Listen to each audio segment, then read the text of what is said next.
grab your jacket, get or keys, find that record you please. It's Johnny G's Vinyl Treasure Show. Go, Johnny G, go. Find that rare one you never know at Johnny G's Vinyl Treasure Show.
Oh, Johnny G getting caught here. Well, hello, everybody, and welcome to the Vinyl Treasure Show. I'm your host, Johnny G, John Galindo, coming to you on this Sunday evening, April 26th already, 2026. Boy, how time flies when you're having fun. Well, want to welcome you to the Sunday edition of the Vinyl Treasure Show. We're only here on YouTube. Want to thank everybody for tuning into the programs on Wednesday evening and yesterday. So we played the records, between 1950 and 1957. We're going to pick it up here with the year 1958. That means these records that I'm featuring, at least in the early part of the program, are as old as your host, Johnny G, because I am a September 58 baby, is what I am.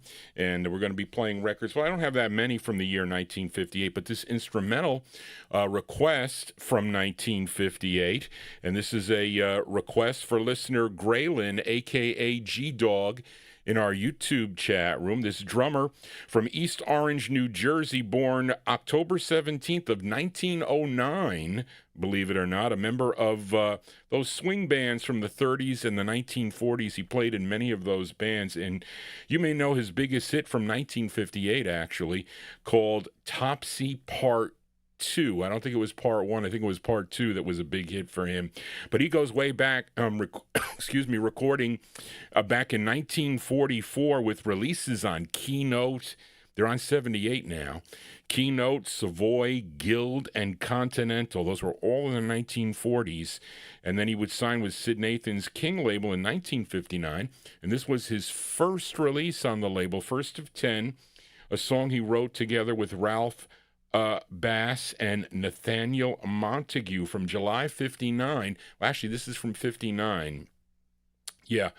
Cozy Cole on King Records for Graylin. It's called Blop. B-L-O-P, Charlene. Blop Up, not Blob. That was the movie, The Blob. Blop Up is the name of the tune. We got lots of typos here. Anyway, so I have a collector's record of the week. Well, I did that yesterday, but I'm going to try to do it on every show. It's in 1958. It's not, and listen, I was happy to finally find that record after so many years. Sometimes you're never going to find records that you are looking for. That's just the way it goes. But, okay, let's open up the vocal portion here. I picked this, actually a flip side from last week, last Sunday night. This group, this group included first tenor Richard Travis, second tenor Tony Thomas, baritone Jimmy Willingham, and the lead singer, his name is DeFosco Irvin. Collectively, they were known as the Pastels. Now, last Sunday, we featured their second release on Argo Records, was a request for David Milford. I think you requested this flip side here, a song called You Don't Love Me Anymore, a great ballad. The flip is an up-tempo, released in April of 1958. So we're going to open up the vocal portion with the Pastels on the Argo label, 1958. I don't like the styrenes. This is a vinyl promo copy. It's called Let's Go to the Rock and Roll Ball, and that's here on a Sunday evening on the Vinyl Treasure Show. Here we go, the Pastels.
Corner, there's a big let's go. Let's go, let's go. Let's be home on time. Let's go, let's be home on time. Baby, let's go. Let's go, let's go. Let's be home on time. Let's go, let's be home on time. I gotta get you home, baby.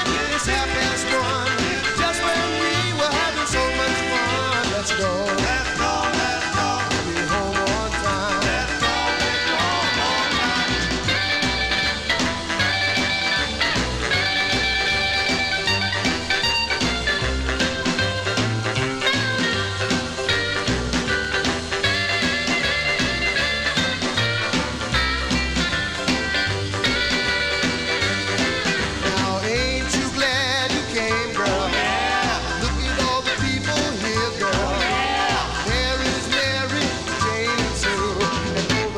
Corner, there's a big let's go. Let's go, let's go. Let's be home on time. Let's go, let's go. Baby, let's go.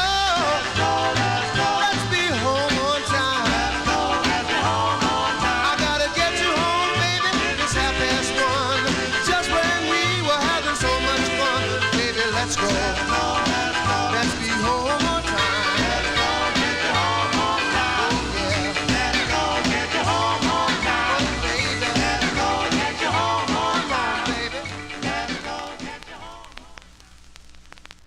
Okay, there you go. That's Tony Barcia making requests in the chat room. Tony Barcia making requests in the chat room. I just had a whole thing on last night's show with people in the chat room yelling out requests. You can yell out one request. I will allow that, especially if you're new to the program. Don't sit there and type in titles because you will be banned to the whatever they call it. I forget the guy that used to say it, Never Neverland. You will be banned. Those of you that don't know about this program here, I play real records, okay? For people that play real records, if this was a radio station and I had, administrative help to go to the record library and get the records and pull them out to play, well, that would be a different story, but I don't have that. I don't have the luxury of MP3 dragging and dropping. I can't do that, folks. I can only play real records. So you have to be patient with your requests. And if you do want to get in a request on a future Vinyl Treasure show, please email me. That's the best way, at vinyltreasures@aol.com. I mean, I will address requests on my YouTube page, or if you're a friend of mine on Facebook, as many of you have instant message me, but most of the people send me their requests. Oh, I forgot if Big Dave Swinger, I got to switch to live chat. And if I miss Big Dave, I missed you. I apologize for that. But that, excuse me, that is the best way to get your requests to me. But don't shout them out in the chat room. There's enough clutter in there as it is anyway. But anyway, I heard you, Tony. Tony Barcia, on that. But anyway, there you go. We opened up from May. Why did I say April? I said April. This says May. I don't know what happened there. But April or May of 1958, give or take a month, those are the Pastels. DeFosco Irvin on lead. Let's Go to the Rock and Roll Ball is the name of the tune. Of course, he went on to record later. He has some great soul records. If you're into soul music, you want to tune in here on the Vinyl Treasure Show on Wednesday evenings at 9 p.m. I spin soul records out of my collection. I mean, I have all types of soul. I have listeners that like Northern Soul and Southern Soul and ballads and uptempos and Motown and all that. So it's a mixture of all soul music. So I don't have everything, like I said, but I have more in the 50s stuff as far as vocal groups go. The soul records, sometimes I don't have some of those records. But if I was focusing on that, I would have definitely run out of money a long time ago. But let's get to the requests here, and let's open up here for listener Record Ralph in Syracuse. Originally, this singer from St. Louis, Missouri, I think he first sang as a member of the Sheiks that recorded for Federal Records, a great two-sided 45 by the Sheiks. And he did record with Jesse Belvin on the Modern label as the Clicks. If you remember Girl of My Dreams, I think, the original version of that. That's on the Modern label.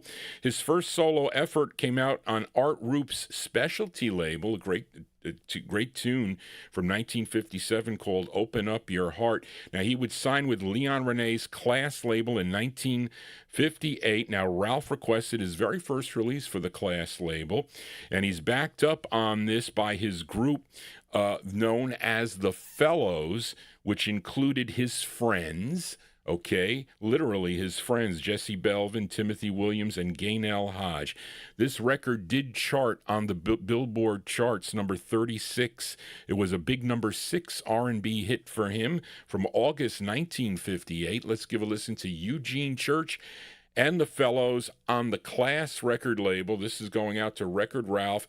And listen, all you guys, tell me if this is true. It's called Pretty Girls Everywhere. Here you go, Ralph, for you, Eugene Church. Oh, hold on, Johnny, I'm messing that up.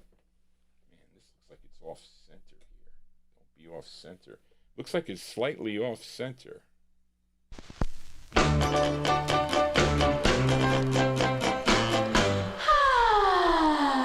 Everywhere I go, There's a pretty girl there. I see a pretty girl. Pretty, pretty, pretty girl. Everywhere I go, There's a pretty girl there. I see a pretty girl. Pretty, pretty, pretty girl.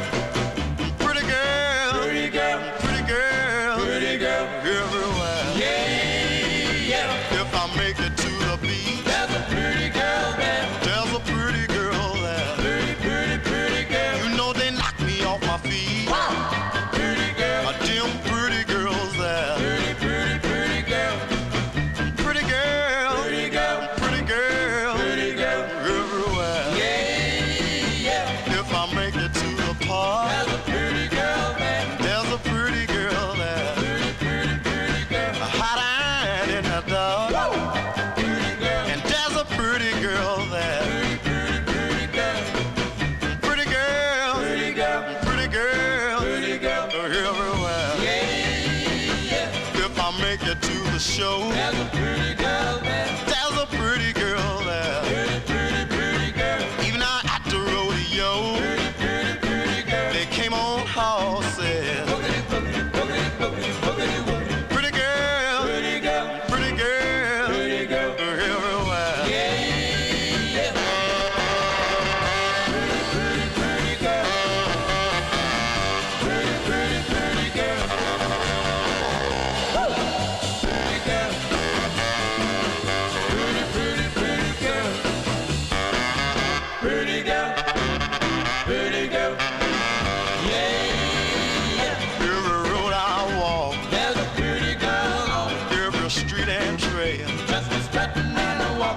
Even when I say, pretty, pretty girl, Kirby's riding on well. Splish splash, splish splash, splish splash. Pretty girl, pretty girl, pretty girls everywhere. Yeah, yeah. If I make it to the park, pretty girl on the hotline in the dark. Pretty girl. And if I make it to the show, pretty, pretty, pretty girl, be now at the rodeo. Even when I say, pretty, pretty girl, mermaids they're riding on well. Pretty girl, pretty girl, pretty girl, pretty girl everywhere. Yeah, pretty, pretty, pretty girl. Yeah, pretty girls around the world. Yeah, pretty, pretty, pretty girl. Yeah. Okay, there you go. That one there going out to Record Ralph in our, well, I don't know if he's in the YouTube chat room. But anyway, that is Eugene Church with the Fellows, August 1958 release there on Leon Renee's Class Records. Pretty Girls Everywhere is the name of the tune now. I remember. So, well, you know, listen, I had a thing for Anne Margaret, really. Okay, so it was funny because when I went to Weight Watchers, because I lost a lot of weight, I really have to say, for anybody trying to lose weight out there, and listen, I've been lots of different sizes during my lifetime. The easiest thing for me to do, especially for men, okay, because they have muscle mass, is I went on the Weight Watchers diet. I lost 106 pounds I did. So the women in that room hated me. They hated me. And I felt kind of like out of place because, you know, I'd get on the scale and they said, oh, you dropped 3 pounds, or it was 4 pounds, it was 3 pounds, it was 5 pounds, and whatever. So they were like pissed that I lost that weight. So, and then, you know, she was really nice. I forget her name, Rita. So they got into a conversation here, and they wanted me to comment about sizes of women. I said, I'm not commenting. I said, so they said that, do you think Marilyn Monroe was fat? I said, no, I do not think Marilyn Monroe was fat. I thought that she had a pretty nice figure as far as I'm concerned. I think some of the women are way too skinny for Johnny G. And who am I to talk? But it was funny because they were talking about how women, and remember, this is like, you know, 2000 and whatever, as far as what was considered, you know, thin or heavy. Okay, and I'm not saying, what do you call? I'm not talking full figured either, because I really don't mind that, to be honest with you. But anyway, I had to get on this conversation about this. Oh, it's because the pretty girls. It doesn't really make any difference though about the prettiness. Okay, it doesn't make a difference what size you are.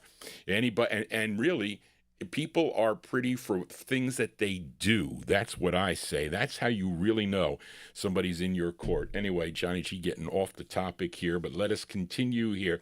Let's fill a request for listener Kid Kilowatt now, and we're going to flip this over for Tony Barcia because he wasn't around last night for his request, so we'll play it tonight. We'll play the flip side of this. So first of all, put your thinking caps on. Do you know any other 45 that has girls' names on both one side? So one side is a girl's name and the flip side is a girl's name. Can you name another 45 like that? So think about it. But this is a request for listener Kid Kilowatt. Let me see. This is on Vivian Carter's Falcon label. This is actually a subsidiary. I don't know if it's hers, but a subsidiary of VJ Records. And this group is from Clarksburg, West Virginia, originally. And I like both sides of this, too. And the lead singer on this, his name is Chuck Collins. I had a whole bunch of other information on this, Charlene. And you don't have it here. One of those write-ups is a lot better than this one. January 1958, by request for listener Kid Kilowatt. They're called the Prodigals. The Prodigals on the Falcon label. Used to hear this all the time on oldies radio. At least the collector oldie shows would play this a lot. Both sides. But this is the up-tempo side for Kid Kilowatt. The Prodigals with their tune called Marcia, going out to all the Marcias in the chat room. Here you go, or out there listening.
Okay, there you go. That one there going out to listener Kid Kilowatt. Charlene, you got to find the write-up that I mentioned who the guitarist is on this. He was actually was a great guitarist. I had a whole bunch of information on this record. I did a lot of research on it. This is the last one, which isn't the right one to put. But anyway, not to badger Charlene. January 1958. Those are the Prodigals there. That's Chuck Collins on lead. The Prodigals on Falcon Records with Marcia. We're going to flip it over. And I did. So, Big Dave, I saw your answer in there. The Schoolboys. What is that? Shirley and Mary, right? Is a 45 like that. But let's do a request for Tony Barcia because he has got a stiff neck here. He does. So anyway, we're gonna try to make that stiff neck better as he thinks of this girl. So we have any Judys out there? I know one Judy that's on another network that I remember, but I don't know about any Judys in the chat room. But if there is a Judy, we're gonna send this one out to you. So let's do an instant request for Tony Barcia in our chat room, January 58. Let's flip over Marcia on the Falcon record label by the Prodigals, and you get this cool tune. It's a ballad, again, with Chuck Collins on lead. The song is called Judy. This is going out to Tony Barcia in our YouTube chat room. Here you go, Tony, for you, the Prodigals.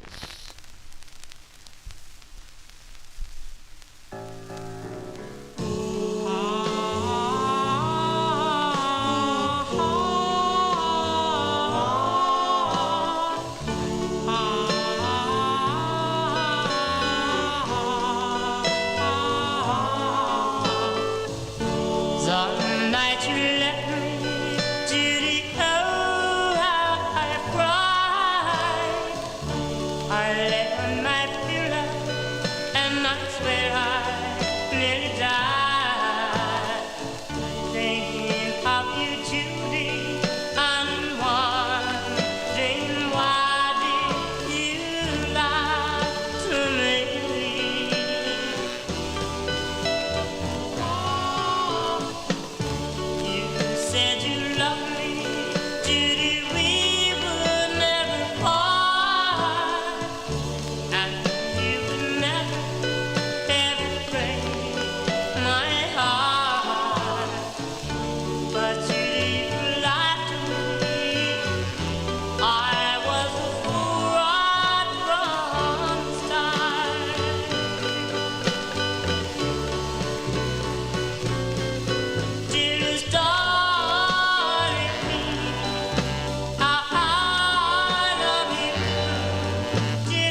Okay, folks, there you go. That's an instant request there going out to Tony Barcia in our YouTube chat room.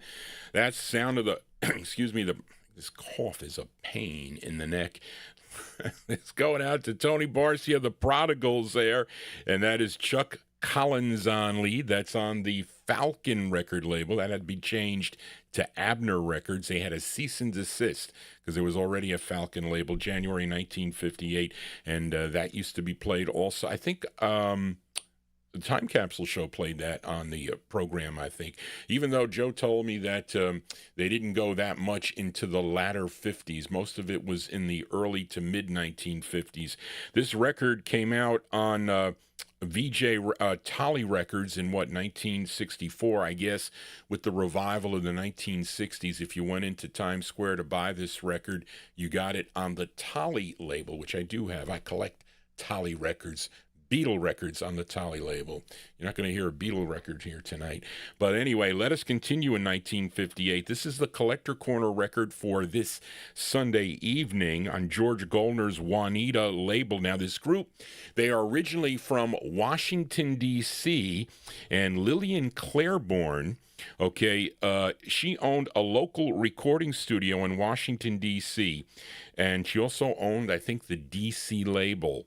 And there were many local groups that she recorded, and she would manage to sell their masters to other record companies. And one of the groups that recorded there were the Serenaders, but none of the releases were released. That's not the Serenaders that we played last night from Detroit, a different Serenaders group. But in the 70s, it was Les Moss that would put those releases out on Roadhouse. Somehow he got into those unreleased masters there, which is pretty cool. But with regard, let me see. But with regard to that group called the Serenaders, okay, the lead singer of that group was Henry Lamont Mont, was his name. And when the Serenaders broke up in March of 1953, he would join a group called the Carusos. And they also recorded for Liz Claiborne. They recorded 2 songs for her. One was called Confessions of Love, okay, which is the flip of this. And the others is this tune that I'm featuring tonight called Haunting Memories, okay? But Henry Mont would travel to New York City and re-record both of those songs, though, okay, for George Goldner with a group called the Harlequins, okay? And that's the name of this. This is on his Juanita label. Not an easy record to find. Probably the hardest record on the Juanita label, although there were 2. I was talking to Tony Barcia today. There were 2 that I've never seen before. One by Bird Rollins, and what was the other one, I think? I forget what the other one was, but the Shells, I think. I've never seen the Shells on Juanita, and I've never seen the Bird Rollins on Juanita. I've seen them on Johnson, those early ones that are early. So there's something here with Hiram Johnson and George Goldner. There's something going on there. But anyway, this is our Collector Corner record of the Sunday show from October 58, the Harlequins on Juanita. It's called Haunting Memories. Here you go, the Harlequins.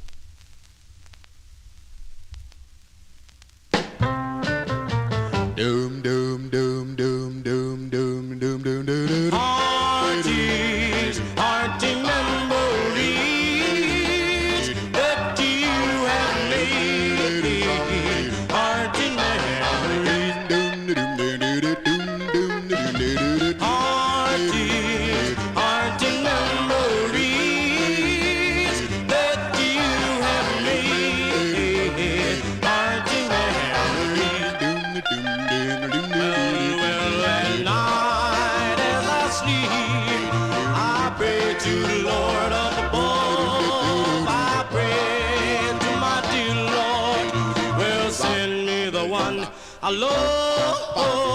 Artists, haunting memories that you have made. Haunting memories.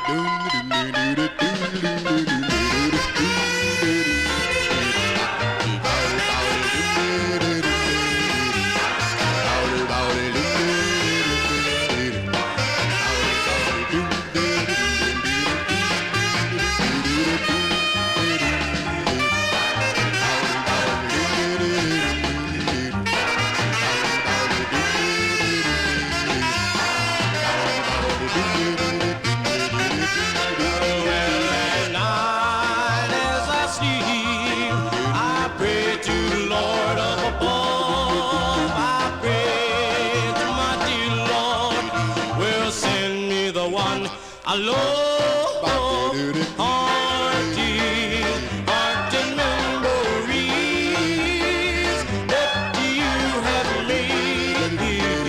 Hearty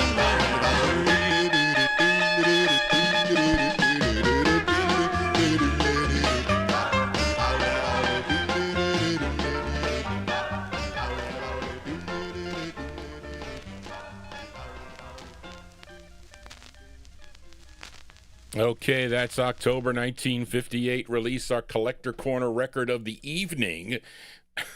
One of them, I guess, on Juanita Records, Haunting Memories. Don't ask me the price of the record. I'm not going to tell you, but it's expensive. Haunting Memories there by the Harlequins. That is Henry Mont is on lead for that one. Who put this out? Early Bird Records. Who put out Early Bird Records? I forget who that was. There's some cool tunes on that early. This is on there. There's a Valiance record, Temptation of My Heart is on there. You can get that also. That was released on the Keen label. I forget the other ones on the label, but I don't have that many of those early birds, but they're pretty cool. Anyway, let's do a twin spin, though. This is a bonus track. Well, that's the collector record. This is a bonus track that I picked. How about a twin spin on George Gollner's Juanita Records? I think this is one. This was 102. This is 104. This is Juanita 104. And this gal, her name is India White.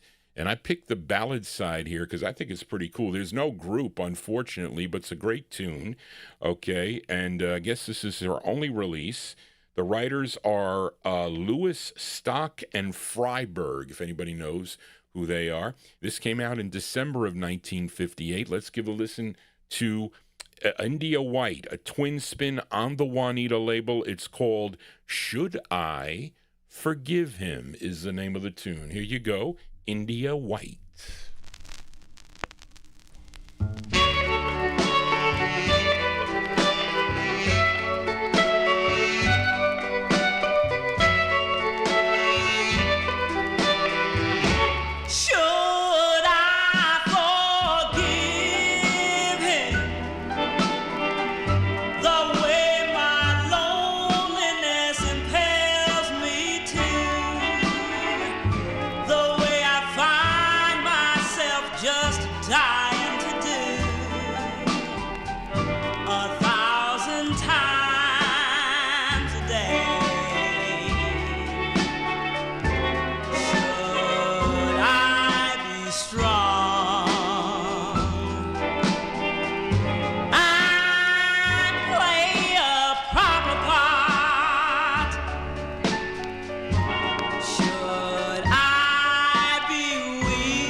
What do you think of that tune there, folks?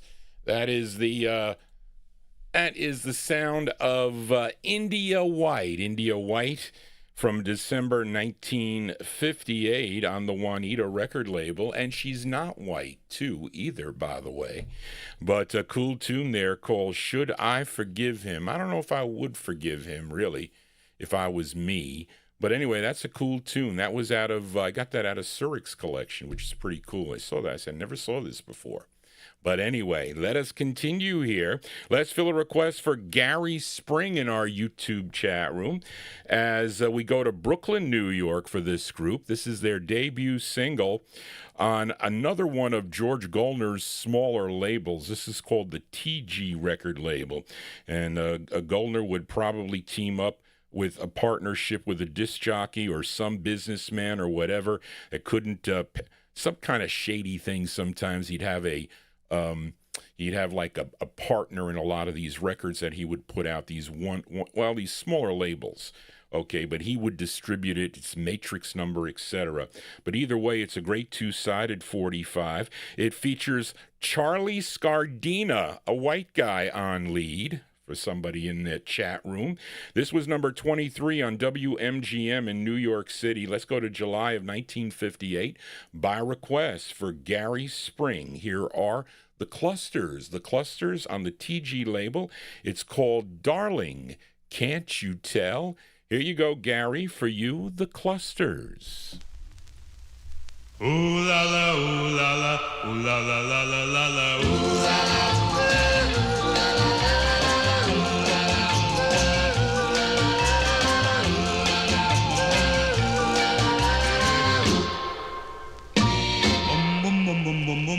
Bells start to ring when I'm near you.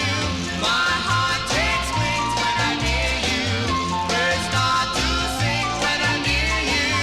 Do I love you, darling? Can't you tell? Ooh la la. I see your face everywhere. In all my dreams, you are there. You are my dream and my prayer. Do I love you, darling? Can't you tell? I told you all. I really love you, that's no lie. And let me give. I feel so nice. Things start happening like the 4th of July.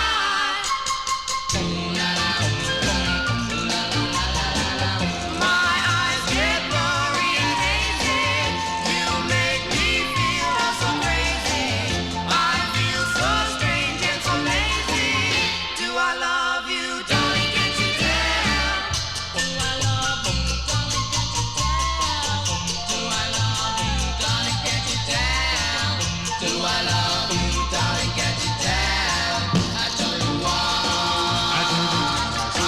I really love you, that's no lie. And when we kiss, I feel so nice. things start happening like the 4th of July.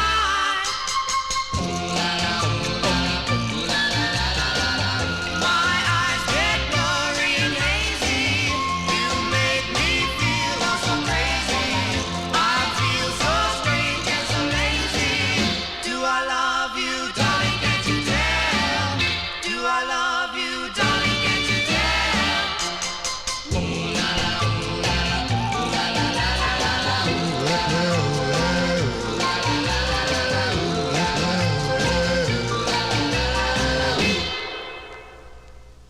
Sounds of 1958 here on the Vinyl Treasure Show on a Sunday evening.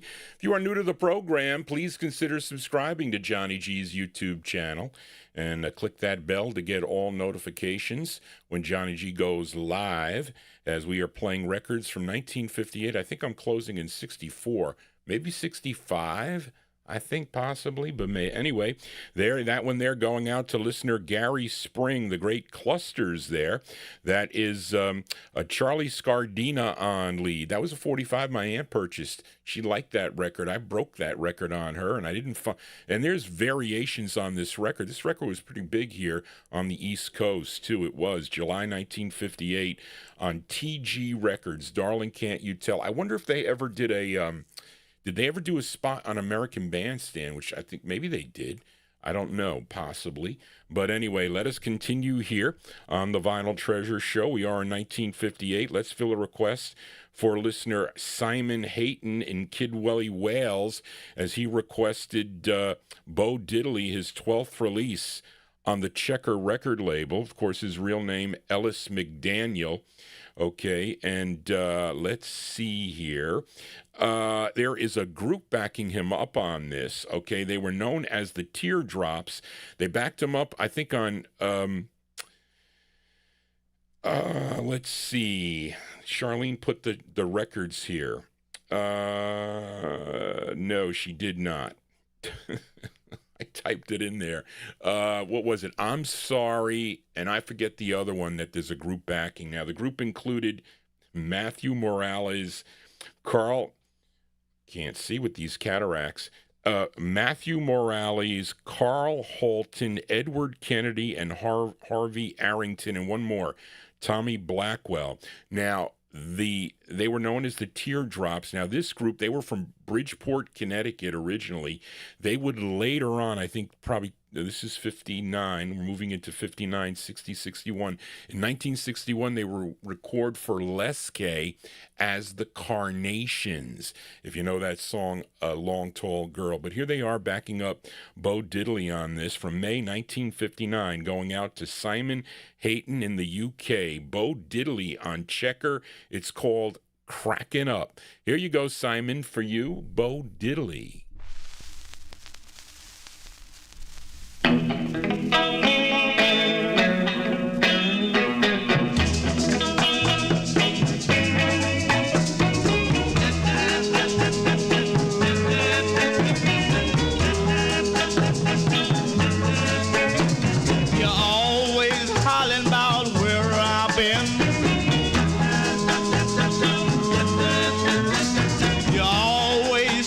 About the money I spend. What's bugging you? Yeah, yeah, you crack it up. I do your laundry and your cooking too. What more woman can a man like me do?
Yes, kind of like a Love is Strange beat. You know, that's a cha-chas.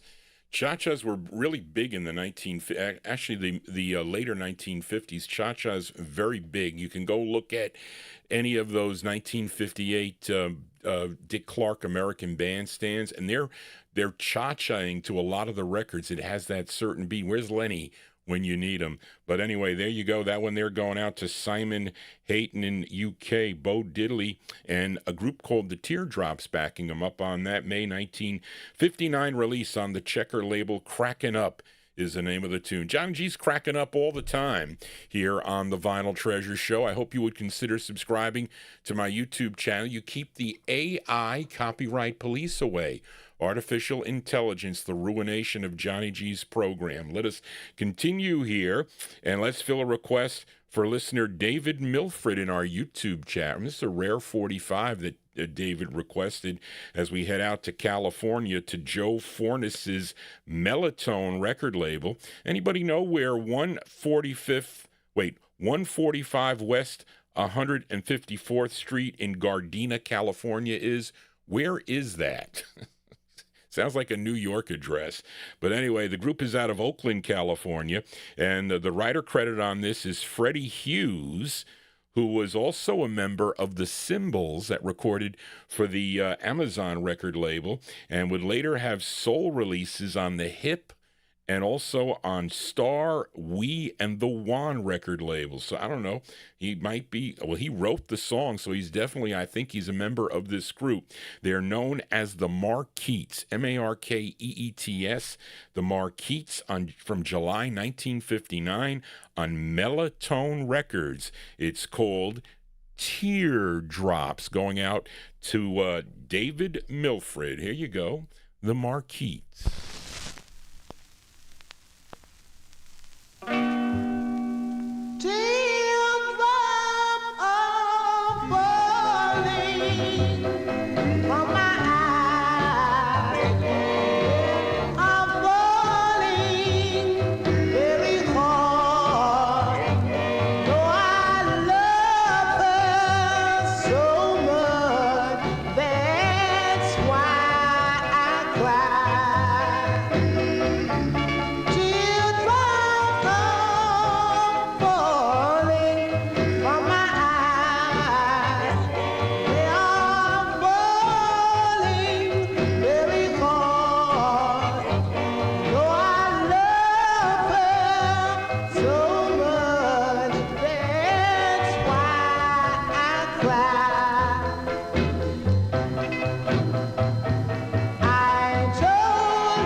There you go. That one there by request for David Milfred in our YouTube chat room. A rare 45 out of California.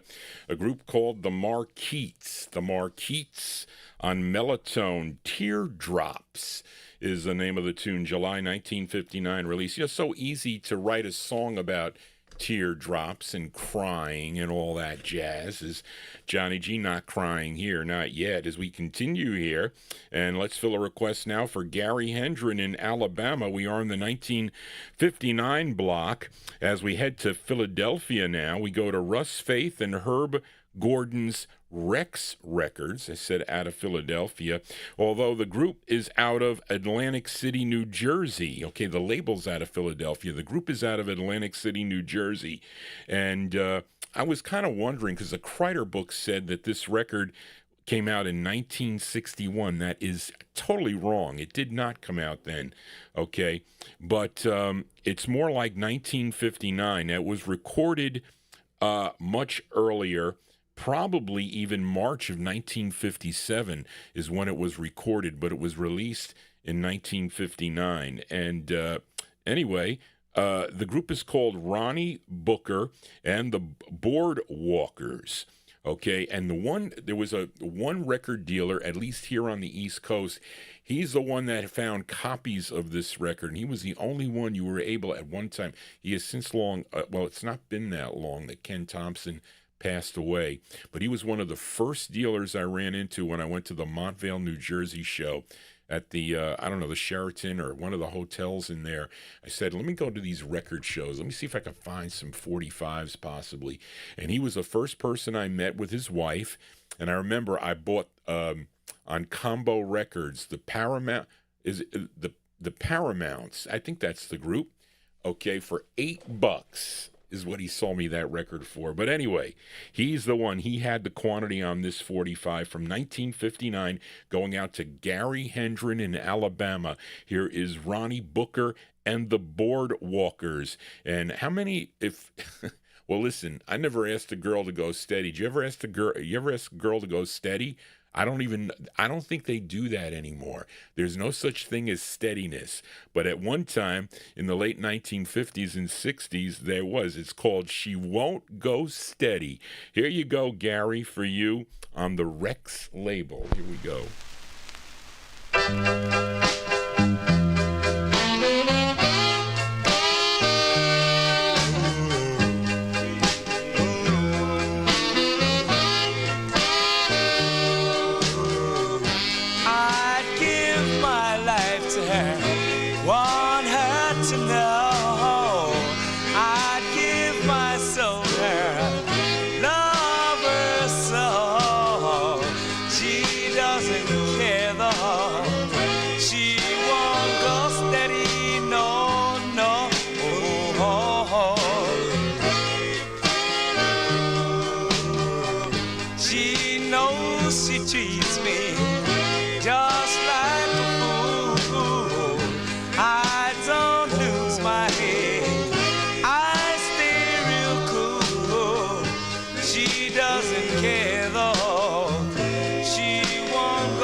Yeah, sounds of 1959 here on the Vinyl Treasure Show. How old were you in 1959?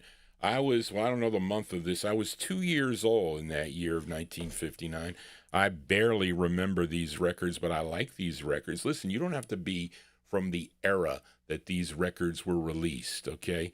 And with the way the music is today, I mean, you can't even listen. It is like ridiculous, the music of today. I mean, you can't listen to it. I'm not saying that, you know, I'm into the 60s music, even 70s and early 80s music, too. Used to listen to it on the radio, and I used to drive into work every day.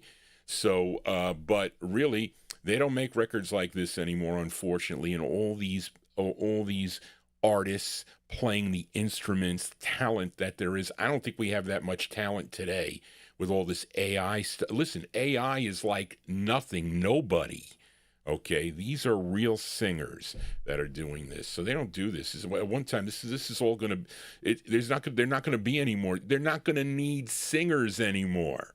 So there you go, the recording people there. What do you think about that?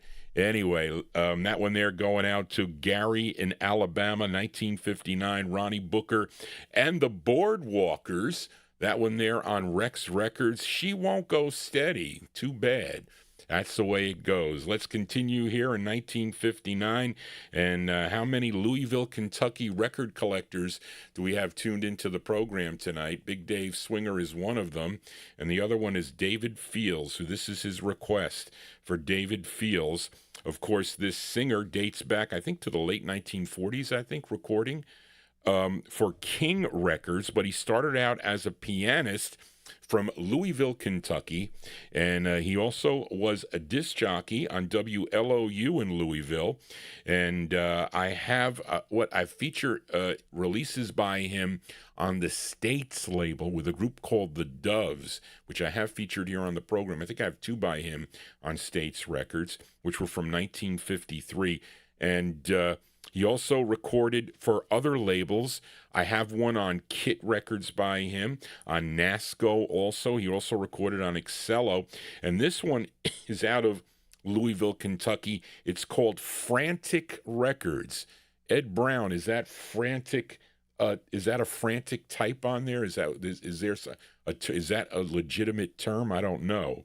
But anyway, this is on the Frantic record label from March of 1959 by request for listener David Fields. This is Cliff Butler and the Lovers on the Frantic label. The song is called I Can't Believe. Here you go, David, for you, Cliff Butler. I can't believe you're falling in love with me. No, no, no. I can't believe I'm the only one that you see. Please, darling, won't you hear my plea?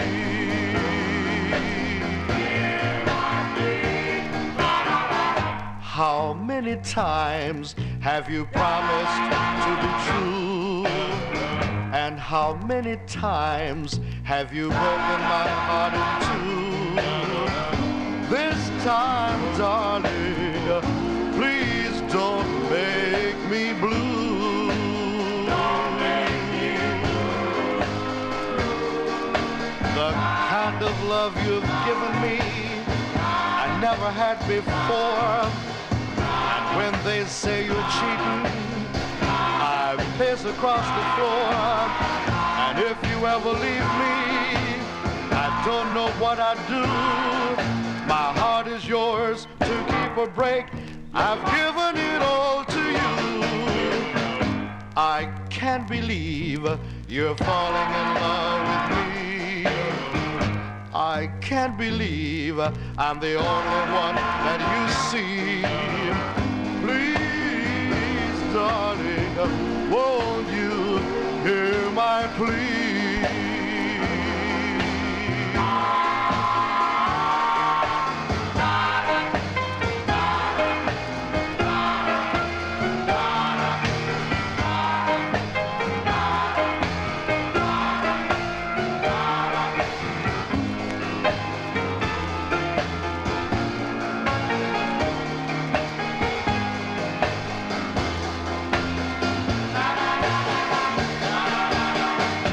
I can't believe you're falling in love with me.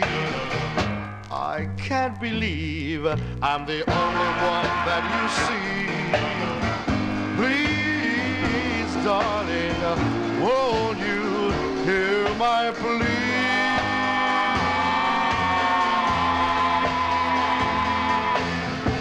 A little baby, come on and hear my plea. Hear my plea.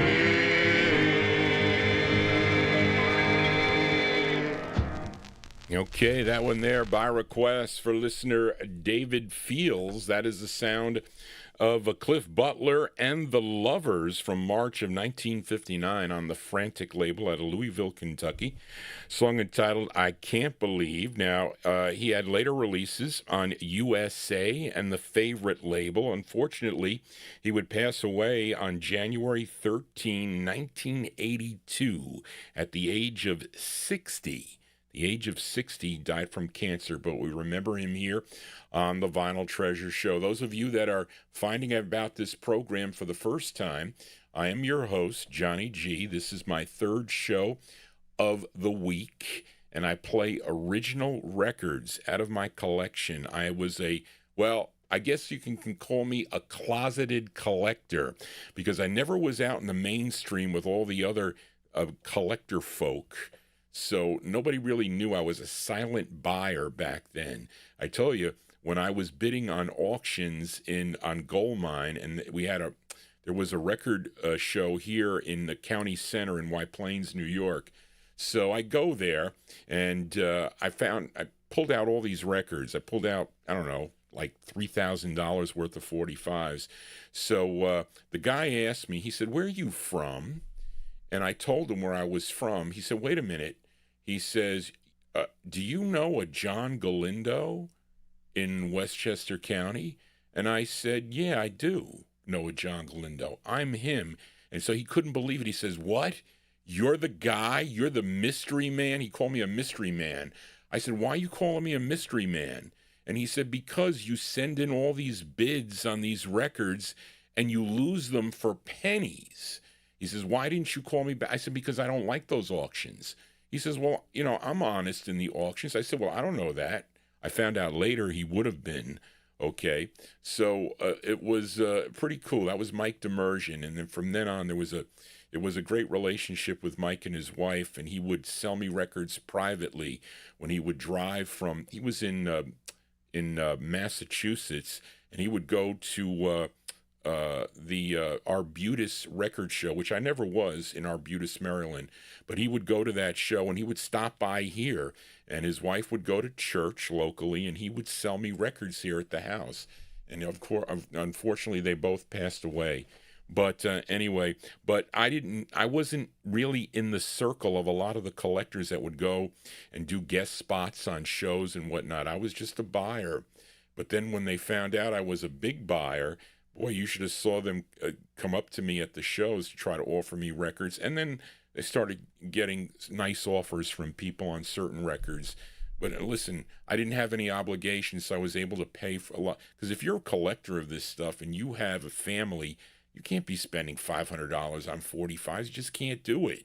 Okay, and there's not like a lot of, I don't want to say, now there's much fewer buyers today being able to afford records like that. And I was buying it when the records were cheap. They were much cheaper back then. Things I paid a few dollars for have just risen up in price because you can't find them anymore. Johnny G babbling on here. Let us continue here in 1959. And I got into a conversation with Bob Bosco about this duo. Okay, this duo. They are Billy and Mickey, and they were originally from South Jersey. Now, I think I played their release on the Red Top label, which is not an easy record to find, and I wasn't sure because Bob asked me if I had their other release, and then I don't know what I have. I'm looking down in the No Humidity basement, and all of a sudden this record pops up. And I told Charlene, I said, "Charlene, I found this record, so we're going to play it for Bob." Okay, Billy and Mickey. Now, Billy is Billy Harner. Okay, so maybe some of you listeners in the 1960s may have heard of Billy Harner, okay, because he had some cool soul records that he's done, or what was he called? I forget what the nickname he was called. It was a nickname for him. And he recorded in the 60s on various labels, and Mickey is Mickey Carroll, okay, and Mickey Carroll recorded in the 1970s on various labels. And actually, their first record, was on. We had this discussion, Charlene. I think Reed, you were in that show too. Was it on Gilco Records? Does that even exist? I don't know if it does. I had the one on Red Top, okay, and then I found this one. So this was their very next release on Fran Williamson's Impala Records, which is out of Philadelphia, as they both get writer credit on this tune. So let's go to July of 1959. We'll send this one out to Bob Bosco. This is Billy and Mickey, and the song is called the letter I, Desire. This is on Impala Records. Here you go, Bob.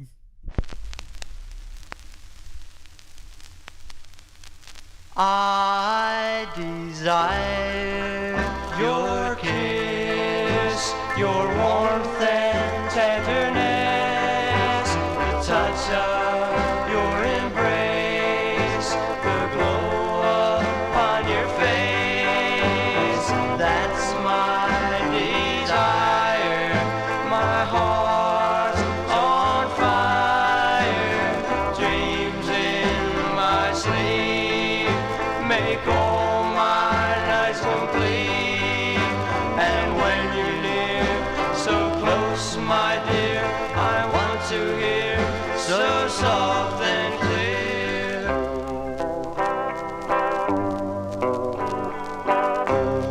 Ooh, ooh,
That's early Billy Harner. I mean, early Billy Harner. You should hear what he sounds like in the 1960s, but there you go, doing ballads like that. That's Billy and Mickey. That is a Billy Harner and, what did I say, Mickey Carroll from July of 1959. I Desire is the name of the tune on the Impala record label. You know what I desire? I desire the soft tones on the CB label, right, Tony Barcia? So, Tony, you got to tell me more. We got to talk about what did Kenny Fuchs say about me? I knew. Listen, when they found out and they said, because it was funny because I went to the Allentown show. One of the first times I went, it was overwhelming to go to this record show in Allentown, Pennsylvania, and you see all these. I only knew a few, and I could. I mean, there were too many records there. I mean, I went to Ralph Barton. I went to Ken Benedict's stable. I went to a couple other people last minute. You know, I found everything, lots of things on my want list. And Greg goes, this guy pays for records. I said, what are you saying that for? Don't advertise that. But anyway, that's how a lot of the dealers started to contact me. So I was dealing with them privately to buy these records. Now, sometimes, though, you get a record like this one. Well, I was kind of disappointed when I was looking for this next 45 because this was not the true original press here. Reed, I'm sure you know about this record, too, as we go to, we fill a request here for, well, actually, this is for Graylin in our YouTube chat room. How many of you have been to the Mardi Gras? I've never been to the Mardi Gras. I would have loved to go to a Mardi Gras. I know when I worked for Ingersoll Rand in the leasing department, because that was my background originally in lease accounting. So we used to close down during Mardi Gras because we had so many of our office workers down there, and they would like take the week off. I'm going, we're taking the week off? I said, why are we taking the week off? Because it's Mardi Gras. I said, really? Well, we're up here in New York. But anyway, it relates to this song here. Sam, you could probably fill in a little bit more on this. but the singer originally from New Orleans, this R&B singer and pianist, started recording back in 1949. Now, his biggest, well, wait a minute, his biggest R&B hit was a song called Bald Head, which I have played on the 78 show on the Mercury label. His real name was Henry Roland Roy Byrd, B-Y-R-D. Okay, and he recorded for a few labels during his career, and he had 2 on Joe Rufino's Ron Records, which is out of New Orleans. Okay, and let me see. He did his, wait a minute. So Charlene's got, he recorded back in 1949. So this is like all backwards. But anyway, interesting thing about this is not the first press of this. So that's why I was like disappointed. I went looking for this record. I had it checked off. And because some of the Rons are pink, but not this one. Okay, this one came out in December of 1959. So I think when Joe Rufino passed away, I think his brother took over the his label and pressed up this record, and maybe it was like a big seller during Mardi Gras time. I don't know, because this comes out like another variation, which is the red label, which I think is maybe after this, but it's definitely not a first press. So this is not what I would consider an original, but it is a press from the label Ron Records. Let's go to December of 1959 and send this one out to listener Graylin, a.k.a. G-Dog, in our YouTube chat room. This is Professor Longhair. Johnny, he's got to get a haircut, too. Professor Longhair on the Ron label, and it's called Go to the Mardi Gras. Here you go, Graylin, for you, Professor Longhair.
Somebody'll tell you what's carnival for. Get your ticket in your hand. You wanna go to New Orleans. Get your ticket in your hand. You wanna go to New Orleans. You know when you get to New Orleans, somebody'll show you the Zulu King. You'll see the Zulu King down on St. Claude and Dumas. You know you see the Zulu King down on St. Claude and Dumas. And if you stay right there, I'm sure you'll see the Zulu Queen.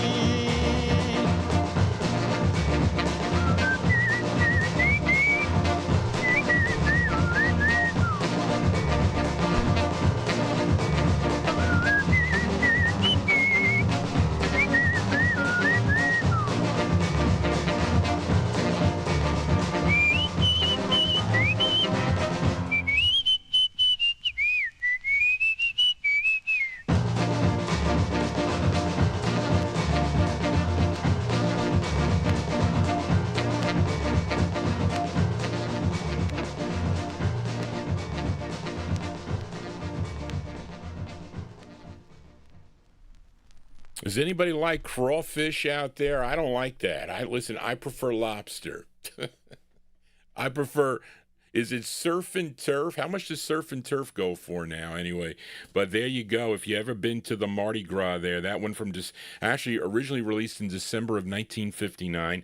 This is on what is it? Joe Rufino. I think that's Joe Rufino. Yeah, Joe Rufino's Ron Records, okay? A song entitled Go to the Mardi Gras is done by Professor Longhair, and that one they're going out to Graylin, a.k.a. G-Dog, in our YouTube chat. And if you want to make a request here on the Vinyl Treasure Show for a future show, you can email Johnny G at vinyltreasures@aol.com. I will be back Wednesday evening. I will be back here on YouTube and also on Oldies and More Radio. We stream on Oldies and More Radio on Wednesdays and Saturday nights, and that's my soul show. And Johnny G's, because, you know, I am a product of my Aunt Mary when she used to play the music for me, and so that's what I like. But I like all types of music, too, but we feature soul on the Wednesday night show, 1960s into the early 70s, and you can send me your request. If I have the record, I'll play it. And then Thursday... Okay, Bill Obe will be, this is a request for Bill Obe, but he will be my in-studio guest. I got to clean up here before Bill gets here. I got to put the seat up because Bill will be sitting right over here. Okay, this is no, that's me. The guest, this is the guest side. There's the microphone. And those are Wednesday requests over there. I had to take some of the others away. But Bill will be here. We're going to use by the way, we're going to use the visual later in the program in the 1961 block. So if you're a baseball collector, stick around for that. But Bill will be here. Now, Bill will be making his first appearance here in 2026 here on the vinyl on a Thursday afternoon show. So mark your calendars for April 30th, 2026. Bill will be here with a Thursday afternoon record library of rhythm and blues vocal groups and 1950s artists. And he will be here trying to recapture the times in the early 1970s when Bill would invite his friends over and they would all listen to his records and they would talk about the artists and his experiences with these artists. Okay, because Bill, he did lots of work with Ronnie I. Bill is also, I'm not a professional disc jockey, so there was a test that you had to take. You can ask Larry in the chat room to be an official disc jockey. I am not. I'm only an amateur. I'm not a professional. Okay, I'm a professional accountant, retired, but I'm not a professional disc jockey. I may sound like it, but I am not. But Bill is, okay, and he's been doing it a lot longer than Johnny G has. So he will be here in the studio, and he'll talk about some stories. I can't tell you some of them that he's told me, but it's going to be a lot of fun. I'm looking forward to it, to be here on the 30th, April 30th from 1 to 4. If you miss it, you'll see it on the archive. That's a good thing about YouTube because it does an automatic archive for me. So Bill tries to give me records that are both good and have not yet been played here on the program. And this one does suffice. Charlene, I don't think I've ever played this. I had the record. It's not in the greatest shape. But anyway, this is a request for Bill Obe in New Jersey.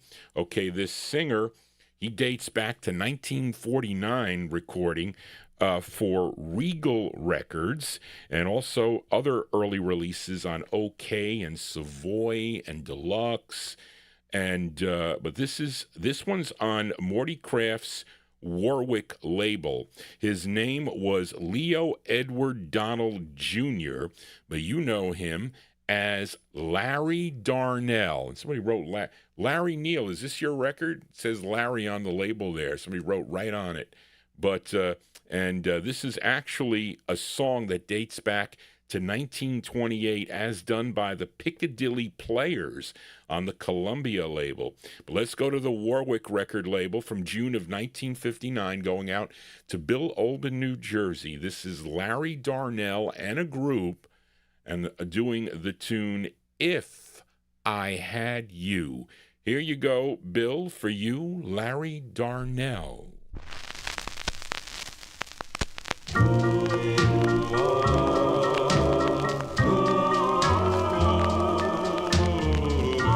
I could show the world how to smile. I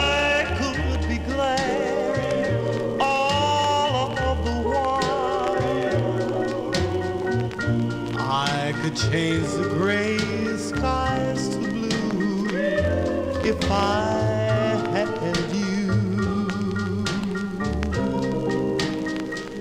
Oh, I could leave the old days behind, leave all my past, I'd never mind.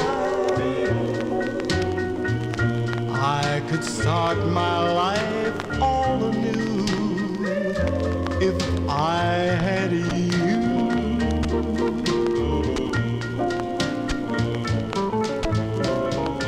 I could climb the snow-capped mountains, sail the mighty ocean wide. I could cross the burning desert if I had you by my side. I could be a king, dear, uncrowned, humble or poor, rich or renowned. There is nothing I couldn't do if I had you.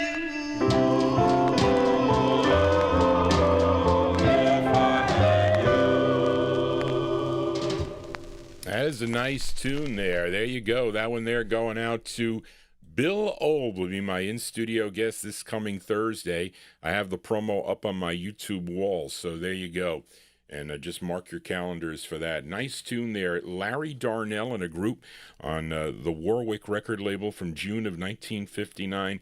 If I Had You is the name of the tune. Let us continue here for a Sunday evening here on the Vinyl Treasure Show. Let's fill a request now for listener, UK listener, Indrajit Advani. This has center hole damage. You know what center? Well, I'll show you. I have one of those things over there. I'll get it. You know what causes center hole damage? This hole is bigger than it should be. Okay, it's because those metal inserts that you stick, well, because they didn't have adapters. You had some of the record players or the Victrolas, whatever you want to call them, they didn't have the centerpiece there. Okay, so like my Aunt Mary, she used to have these, she used to have about 10 of them, okay, and you put them in the 45. Some people would want to leave them in there. God forbid you put one in a styrene 45 and it's stuck in there. Okay, because the plastic expands and contracts. I had to take one out of the Starlarks on the M label. So I had a mint copy of this record. So I got it. The guy said there's a centerpiece. I can't get it out. I said, well, let me try it. Oh man, because you got to press one side down and the other side up to pop it out. And you could split a styrene 45, not so much for the vinyl ones because they can bend a little bit. If it's a rigid one, like a specialty, you may break that in half. But that's why you see these little divots in the center hole piece. That's because of those centerpieces. But anyway, how we talk about it? Because this one has it. So this is an enlarged hole. It's not good. But anyway, we fill a request for UK listener Indrajit Advani. And let's see. They have an earlier release, excuse me, on the Hollywood record label. I forget, I didn't write the name of it here. But I guess this is their next release. Okay, it came out in August of 1959 on a label called Hitmaker Records. Okay. And the writer credit on this is Phil Flowers. So I wonder if he was a member of this group, Charlene. Did we check to see if Phil Flowers was a member of this group? Anyway, maybe he was. August 1959 on Hitmaker Records for Indrajit Advani. This is Joe Lyons and the Arrows, and the song is called Bop a Loop. She's got shuffle and jive here. That's wrong. It's called Bop a Loop is the name of the tune, which is, so this is it. This is for Indrajit Advani. Here you go.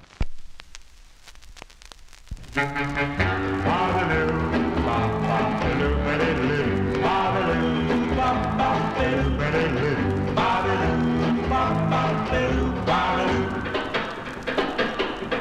And a game of sensation. Kids are playing for our nation. Lots of fun, quite a trick. For young man, oh, can learn. If you're sad and all kinds of blue, here's the thing for you to do. Catch a bar, loop a ring, ready your blues and start to sing.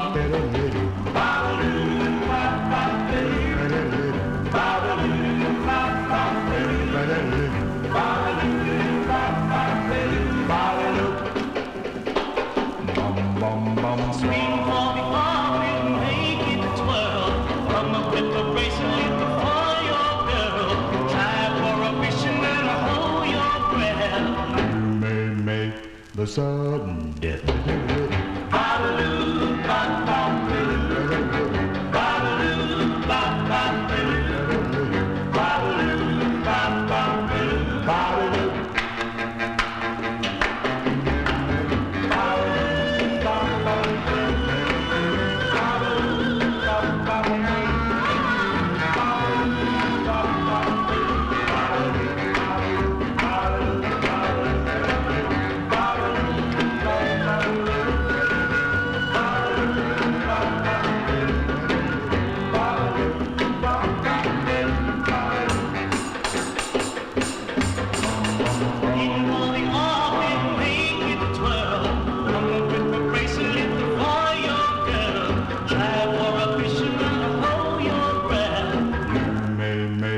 The sudden death. Swing high, swing it low. Watch the kids put on the show. Grandma, grandpa look so cute. Oh, when they do rub on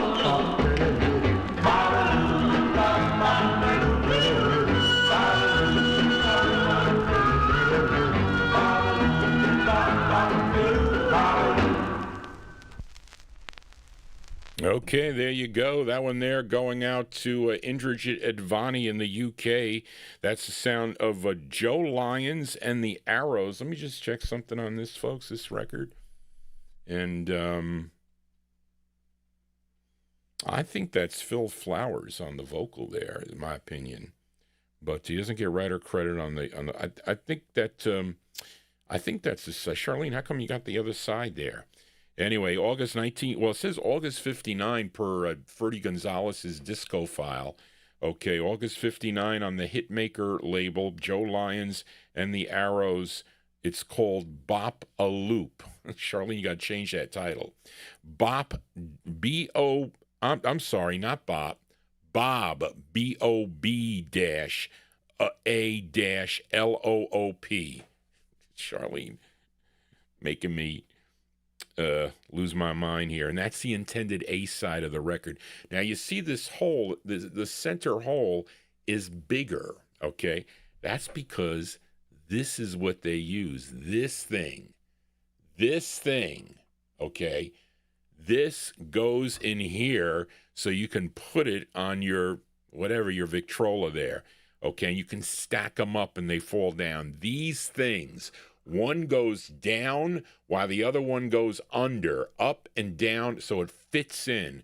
And not all holes are the same, okay? As many of you know, not all holes are the same size, okay? But they're supposed to be a standard size. Anyway, let us continue. That didn't sound good, did it, folks? Let us continue here on the Vinyltreasure Show. And we are in the 1959 block is the biggest block. But let's fill a request now for listener Gene Manis in our YouTube chat room. As the band leader gets credit on this 45, his name was Cecil James Big J McNeely was his name. First recording back in 1948 for many labels through his career. Of course, Savoy exclusive. It's not about this guy, though. But this is on Hunter Hancock's Swingin' Records out of Hollywood, California. And it's his first of 6, okay, giving credit to Big J McNeely and his band, which featured vocalists. I think his featured vocalist was someone by the name of Little Sonny. and his name is Little Sonny Warner, okay? And this tune was written by Big Jay McNeely, and this is the original version of this song. You may know it by other artists like Jackie Shane. Yeah, right, Jackie Shane. Who did it? Did he do it? As I'm losing my mind. But anyway, from February 1959, going out to Gene Manis in our YouTube chat room, Big Jay McNeely and his band with Little Sonny on lead on the swingin' label. It's called There's Something on Your Mind. Here you go, Gene, for you. There is something on your mind. By the way you look at me,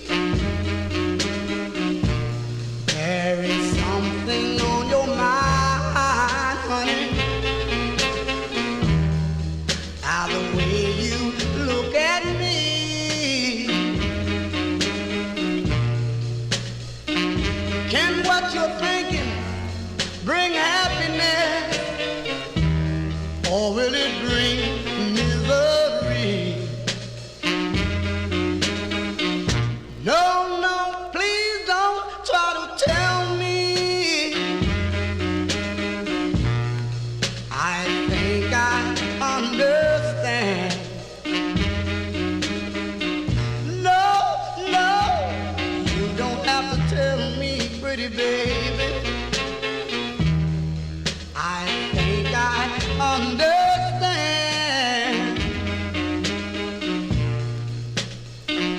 You want me to try and forget you, but I'll do the best I can.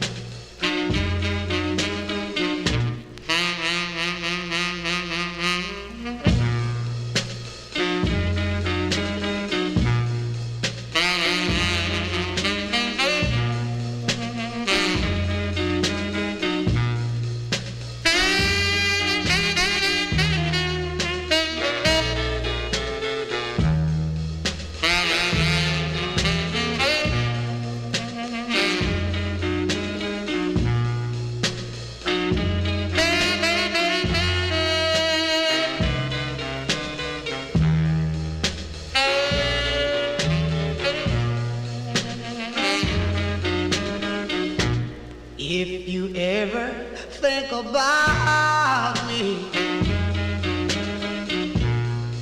if I ever cross your mind, girl, if you ever think about me, pretty baby, if I ever cross your mind,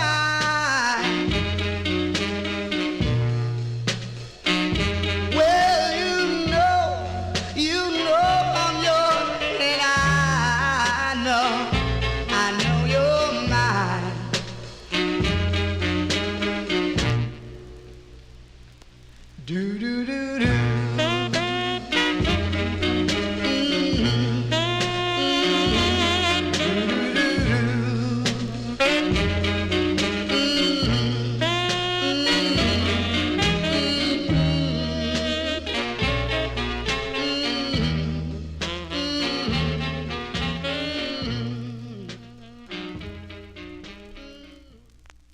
Okay, there you go. That is the, folks, that is the original version of that song. Who is liking my phone is ringing there. That is the original version of the song. You may know Bobby Marchand's version of this, where he says, I'll shoot you in the head. And all this talk. It was a violent record. Okay, would they call it violent today? I don't know. But that is the original version of the tune that Gene requested, February 1959. That's Big Jay McNeely's band. The vocal is Little Sonny. His name is Little Sonny Warner. That's on Hunter Hancock's Swingin' Records out of Hollywood, California. There is Something on Your Mind, Part 1. Is the name of the tune. Let's move into 1960 now and fill a request for listener Mnon, as this group had two releases on Beat Caslin's a Hull record label, and this is their second release.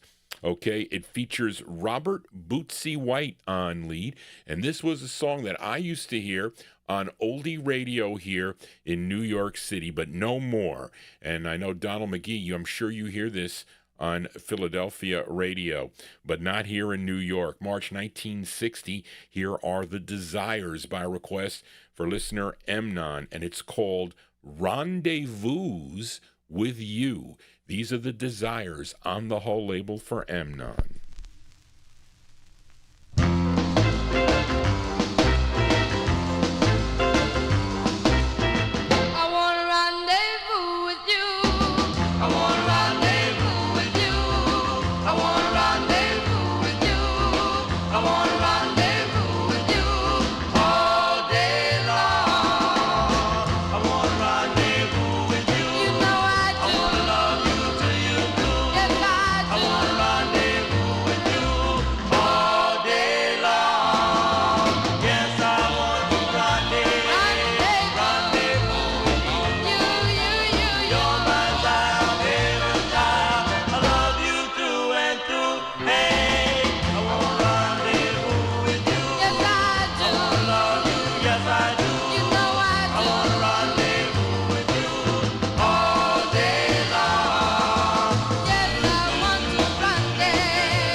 Don K. Reed's Doo-Wop Shop used to play that, Steve, if you are listening. I'm sure you heard that on the Don K. Reed show. That is Robert Bootsy White on lead with The Desires. That's their second release on B. Caslin's Hull Records from March of 1960. Rendezvous with You. Hey, I want to rendezvous with you, Barbara. Can we go out here? I don't think that fits in today's world. Okay, can I rendezvous with you there? Hey, hello, lady, can I rendezvous with you? I don't know, it doesn't sound right. Anyway, but it's a cool record there, that one they're going out to listener Emnon. Let us continue here on the Vinyl Treasure Show. We are in the 1960 block. Here is a bonus 45 that Johnny G added to the mix tonight. I bought this record from Doug Hanners many, many years ago. And you know what Q-burn is? You know what that is? That is when you backspin. I don't backspin my records here. Kind of like to line it up. It was funny when I did my first guest spot on the Moondog Matinee with Al Bernard. So I said, "What are you doing, Al?" He says, "I'm cueing the records." I said, "Don't backspin the styrenes. Don't do it. I mean, you want to backspin the vinyls, okay, but don't do this." And I don't backspin here. So that's why there's like a little bit more dead air, okay, because I don't want to ruin my records by backspinning them, queuing them up. But you're going to hear Q-burn on this. It's right at the beginning. It's like it sounds like a little hiss. You're going to hear it. I'm just warning you in advance. But this is a cool record. When I got this record, I just bought it on the blind. It was cheap. It was like $5. So I said, I'm going to get it. And the group is called Billy Woods and the Emeralds. Now, Billy Woods is not the name of the lead singer. That's just a made-up name. His name is really Vince Weaver. That's his name, Vince Weaver, and he wrote this song. Now, Vince Weaver, he was a member of the Native Boys that recorded for the Combo record label, okay? And he sang lead on that song, Sherilyn. If you know the tune, I know many of you have that record in your collection on the combo label, but he is doing lead on this. He's not Billy Woods. He is really Vince Weaver. This one came out in January of 1960. Tell me what you think. Billy Woods and the Emeralds on the Dot label. The song is called, we had this last night, Falling Rain. Here you go, a bonus song by Johnny G.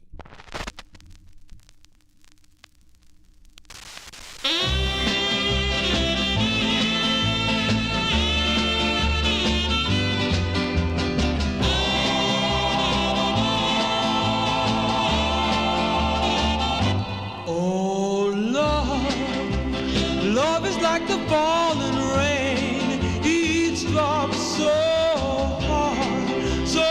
hard to explain. Does your heart skip a crazy beat each time we kiss like mine? Oh, like mine. Does your heart beat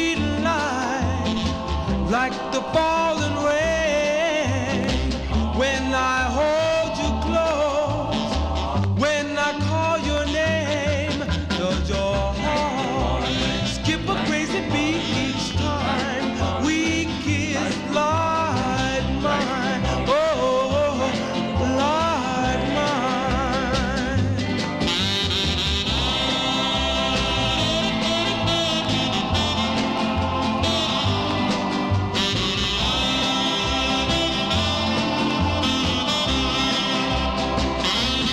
Does your heart beat like the falling rain when I hold you close, when I call your name, when my love beat like the falling rain, oh, like the rain, la da da da da, like the rain, la da da da da.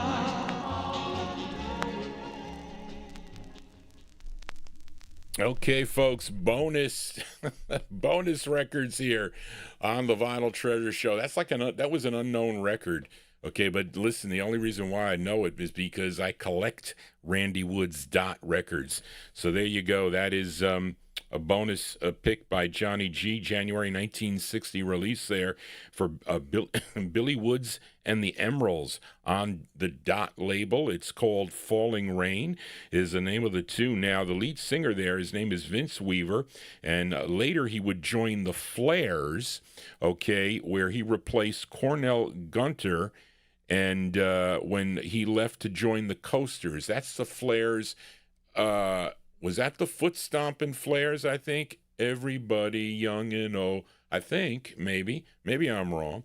I don't know. Let us continue here. 1960. Let's fill a request for listener Biker Scout. Biker Scout, are you still in the chat room? You asked me for this 45.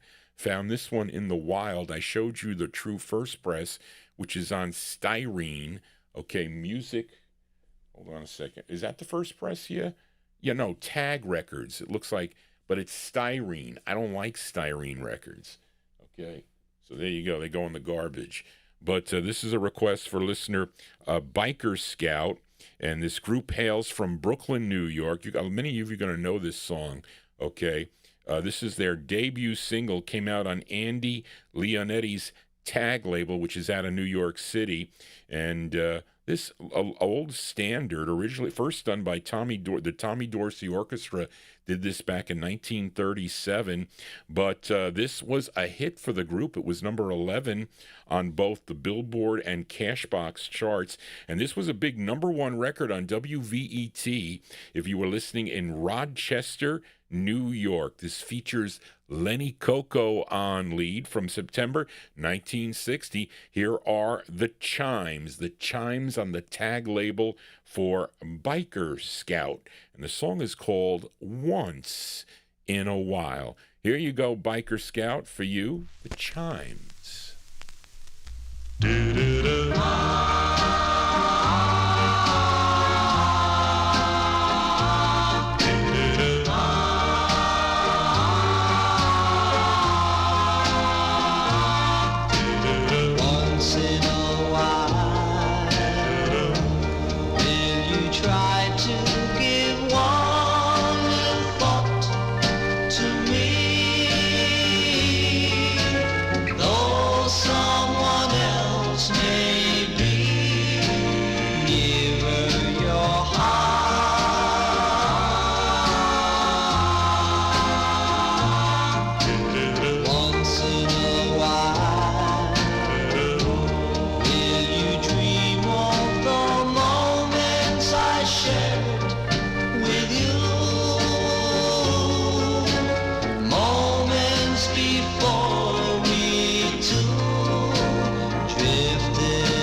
Yes, Reed King mentions this was a big New York hit. Was a big hit in New York here. That's Lenny Coco and the Chimes from September 1960, their debut single on the Tag record label, a song entitled Once in a While, a big hit. And what was the follow-up of this? I'm in the Mood for Love, I think. But I like the flip, which is called Only Love, I think, is the name of the tune. Anyway, Johnny G babbling on here. That one there going out to a Biker Scout. And we are in the year, one more from the year 1960, as we fill a request for Davy Hecht, as he requested the Teenagers without Frankie Lyman. Okay, because Frankie Lyman left the Teenagers, and all in all, the Teenagers, I think, had 5 releases without Frankie Lyman at the helm. Billy Lebrano, he became the lead. Well, he was a lead singer on what? Flip Flop, okay, on the G label, and also I think My Broken Heart, which is a great record they do on the Roulette label. And let me see. They had 2 releases on George Goldner's End label. One was called Crying, I think, and that was with Joe Negroni on lead. And this is the flip, okay? This is the flip of that, okay, which features Howard Kenny Bobo on lead. So he was kind of like the fill-in for Frankie Lyman, I guess. Now, this is actually a cover tune. This song was done earlier in 1960 by the Shirelles. They did this song first, but let's give a listen to the Teenagers version. The song was written by Luther Dixon and Shirley Owens, and this is on End Styrene. Now, I'm guessing there's going to be some kind of styrene hiss on this, if I remember correctly. So I'm apologizing in advance on the record, okay? Because this is for this main reason I don't like styrene 45s. Anyway, from May of 1960, by request for Davy Hecht, here are the Teenagers on End and their rendition of the tune Tonight's the Night. Here you go, Davy, for you.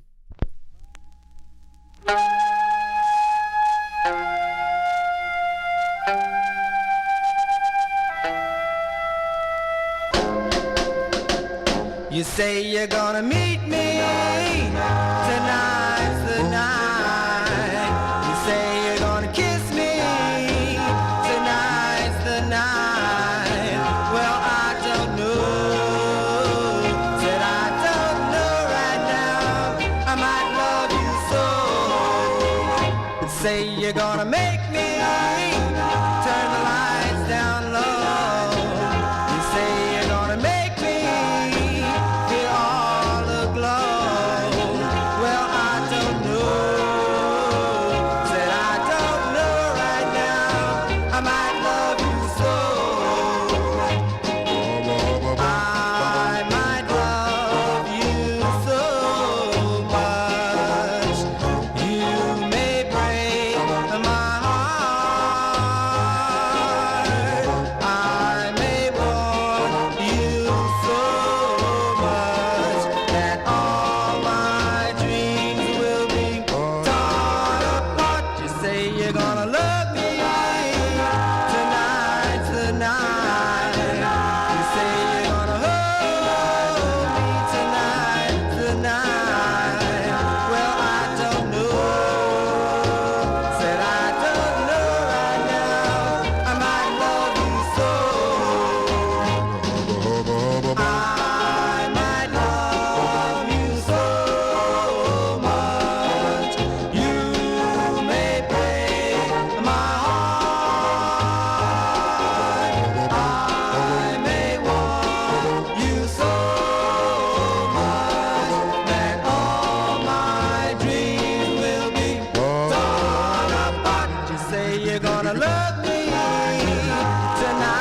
Cover tunes here on the Vinyl Treasure Show. That one there going out to listener Davey Hecht. The Sound of the Teenagers minus Frankie Lyman. And that one featured Howard Kinney Bobo is the lead singer on that. May 1960 release on George Goldner's End Records. Tonight's the Night is the name of the tune. Let us continue here. Let's move into 1961 with a bonus track from Johnny G. Now, how many 17-year-olds do we have in the audience? I don't think YouTube, YouTube has an age demographic when you sign into YouTube. Okay, they might ask you your age, or I don't know if they ask you your birth date or whatever. You can lie about it. You can say you're 17 years old. But how many of you, so I don't think I have any 17 years old. Well, I don't know. Sometimes I have some young people that tune into the show. They're just kind of surfing, and they might like this record. That was young Evan did that. I had Braden McCallow and Evan were young listeners to my program. They were in their teens when they were tuned into this program, and that's how Johnny G was. So I could definitely relate to that. But how many of you wish you were 17? I do. Okay. But anyway, because that relates to this bonus record here. This group is out of Franklin, Tennessee. They had 2 releases on the Randy Woods Dot record label. This is their second. Now, a member of this group was Robert Peebles, which I have played here, solo efforts by him with groups. Of course, Robert Peebles would go on to have success in 1967 as Robert Knight. That I have featured that great tune he does called Everlasting Love. I'm sure you remember that tune, Busta Bass, from 1967, Everlasting Love, on the Rising Suns label. He was a member of this group. So prior to that, he's singing on this. This is from March of 61. The group is called the Paramounts. This is on VJ Records, and the song is called You're 17. Here you go, a bonus track. You're 17.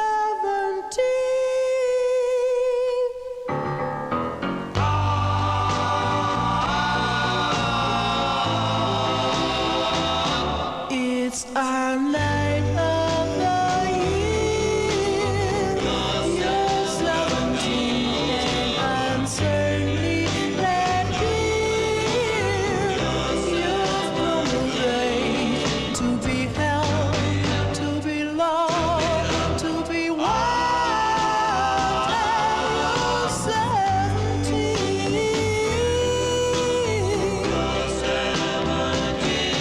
It's our night of the year. You're everything to me, sincerely, my dear. Tonight you're 17, you're so young.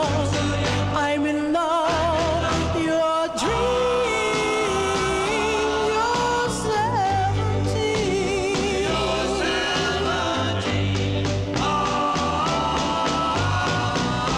And as we walk away, I love to hear them say, there goes a foreign girl that's found their dream.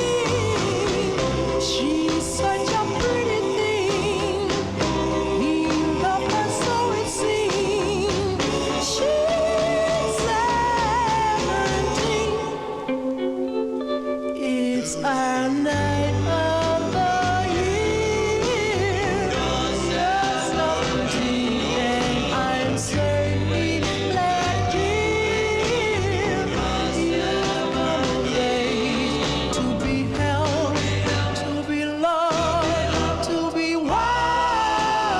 And you're 17. You're 17.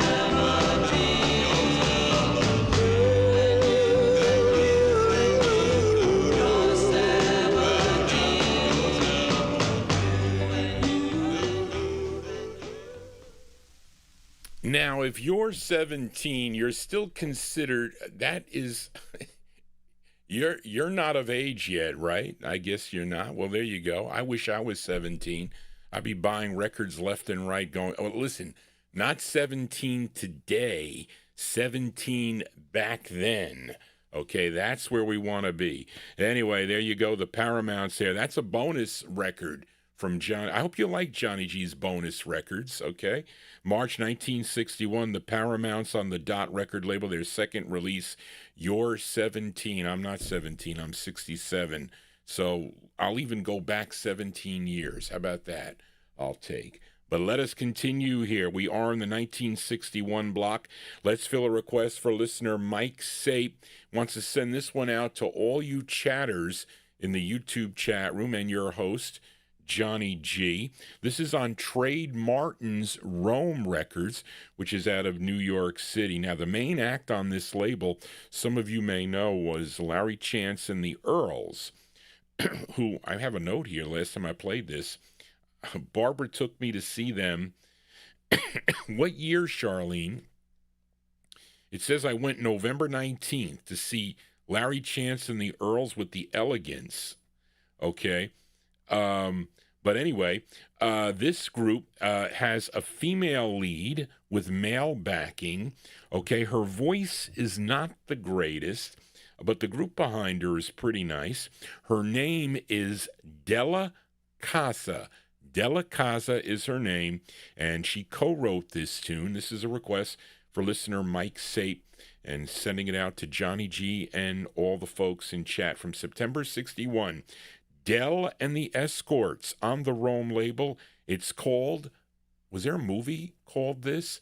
Baby Doll is the name of the tune. Here you go, Mike, for you. Baby doll, well, Darn it, darn it, darn it.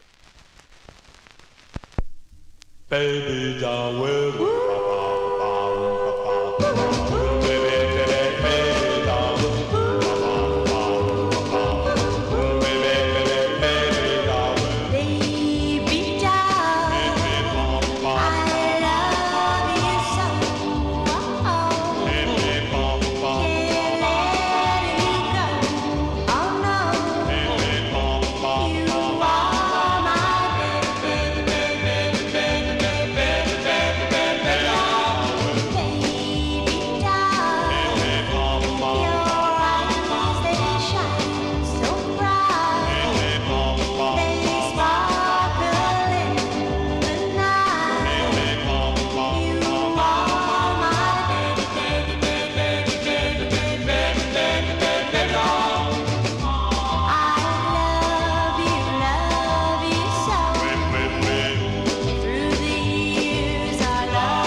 Okay, folks, there you go. That one there going out to listener Mike Sape. Mike Sape in Connecticut there. He wants to send that one out to all you chatters, also to Johnny G. September 61 release. That is Dell and the Escorts. Her name is Della Casa. That's her name. Dell and the Escorts on the Rome record label, a song entitled Baby Doll. Now, how many of you out there are baseball card collectors? Do we have any baseball card collectors in the audience tonight? And hold on a second, folks. Let me just see something here. I want to show you something. Do we have any base Arch? I know you're a baseball card collector. I think maybe. Hold on a second. Let me get to my photos here. I want to show you something, folks. Let me go to this. And I'm going to show you my cue. And let me show you, because I can show you my screen here. Let me go down here to, I should have put this in a separate directory here. But I'm going to show you something here, okay, folks? So how many of you are baseball card collectors? And tell me if you ever seen this card here, right here. It's going to be on my PC, okay? Tell me. You know this? You know this? Do you know who that is? You baseball fans out there, you know who that is? Well, anyway, so because it relates to the next record here. It's a request for L.A. Arch, okay? Who are the, what happened to the Milwaukee Braves? Did they become the Atlanta Braves? And hold on a second. Let me go to, let me flip this card over. Here's the card right here. This is the card, okay? It's in the plastic. Arch, you know this card, right? So let me do this. So let me do this. Okay, folks. Now look at this here, the PC. So if you look, this is a card. What year is this, Arch? So it says, although Lee did not see full-time action last season, he proved to be a big help in the Braves' drive. Twice he drove in 3 runs in a game to spark the team to victory. In the minors, Lee was a sensation. At Evansville in 1956, he hit .330 with 24 homers and 99 runs batted in. But if you look closely over here on this side, what does it say, folks? It says in the off season, Lee is a professional singer. Okay, you see that? You see that on the card? Okay, and then I have one more here. I don't know if maybe some of you might know this card here. Okay, I think this is a little later, Arch, I think, right? What year is this one from? Right here. So there you go. Lee May, outfield, Milwaukee Braves, it says, and then one more. I think it shows his, let's do the back of this card. Okay, here is the back side of the card. And those of you that are card collectors here, so it's got all his years here and the teams. This is 1960 here, Major League totals. Okay, there you go. I can't see what that says. But anyway, so that relates to our next record. And I got, and we're gonna say it's a request for L.A. Arch, okay, well, you're a little bit behind. JohnnyG's ahead. But anyway, so as we head to Hollywood, California there, so Johnny G, listen, my father threw away my baseball cards, okay, but here are 2 that I show. Those are the 2 cards that I showed you, okay, these 2 cards. Okay, but anyway, so it relates to this record. Now, the only thing I didn't read, what I don't like about this, is the date, the release date on this. Okay, because in February of 1958, the label owner John Dolphin was murdered in his office. Okay, and then his wife took over. So that's February. So you got to figure she probably didn't know how to run the business, at least at that point. So all the releases, I mean, I think there was one more that came out in 1958 on the yellow label. Then she probably needed some help, and the label design changed. Okay, it changed to the black label with the silver print. Okay, is what it changed to. But so I have questions. I don't think this record came out in 1958. Maybe 1960 for the print of this record, possibly, I'd say. But I put it in 61 because Imperial would pick this record up. But anyway, as we go out to California, it's really John Dolphin's cash label, but he was murdered by this time, and his wife took over. He was now former lead singer of the Crowns, okay? and that recorded for Flair and Modern and RPM. And even though this one is listed as a solo effort by him, Crowns are backing him up. So he was playing with the Milwaukee Braves, and he would go back and record with the group, and that's what he did for this release. Okay, and this song was first done back in 1951. It was done by the Swallows on the King label, originally. But I'm putting 1961 on this. Maybe it was recorded a little later than that, but it was not 58 as far as the release goes. Not for this print. Don Folletti, I hope you agree with me on that this is not a 1958 pressing. Maybe the recording, possibly. I don't know. But this is Lee May, parentheses, of the Milwaukee Braves. Of course, he also recorded as Arthur Lee May. And this is his first of two on the Cash label. And Imperial picked this up too. But I'm featuring the original press. 1961, I'm saying. We'll send it out to L.A. Arch in our YouTube chat room. Lee May and the Uncredited Crowns. It's called Will You Be Mine. This is the Swallows tune on Cash Records. Here you go, Arch, for you.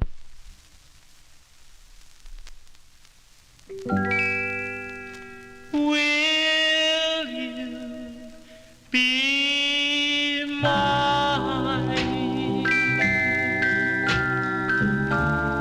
as you were once before?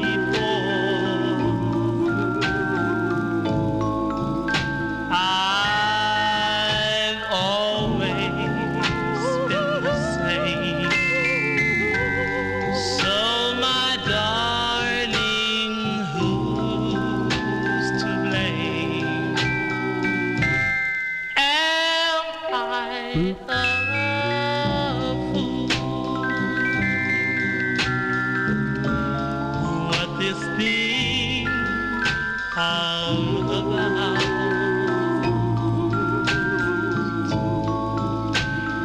Did I do wrong? Or are you in doubt?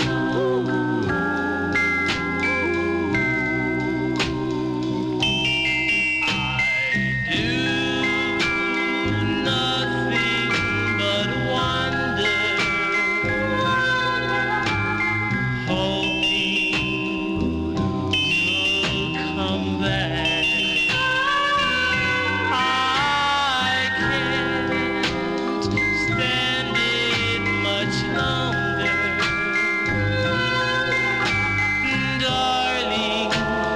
This is no act. I'll pray till then. But you could say sometime, I'll ask again. Can and will you be mine?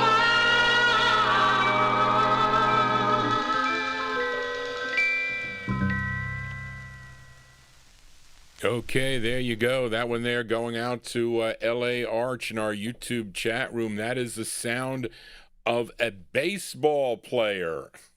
Baseball player.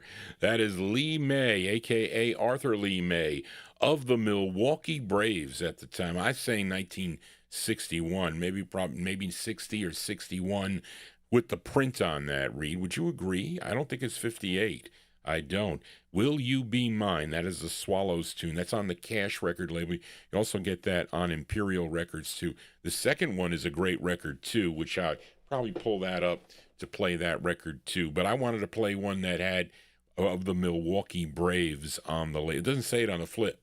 Okay, anyway, we are in the 1961 block. Let us continue here. If you are new to this program, please consider subscribing to Johnny G's YouTube channel. Our third show of the week. I will be back on Wednesday evening with Soul 45s out of my collection. So get your requests in for a future Vinyl Treasures show.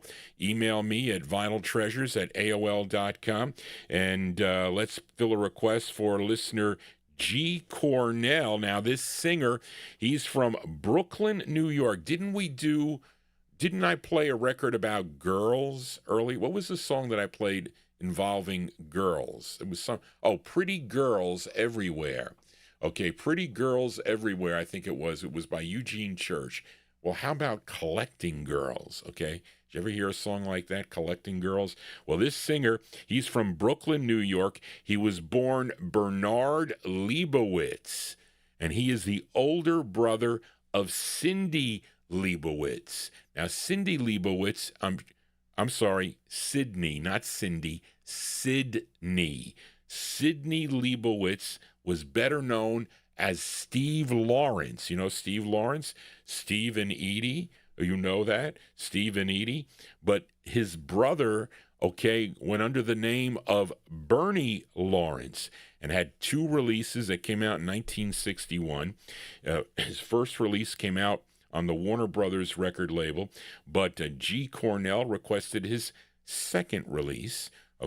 This tune written by Clint Ballard Jr.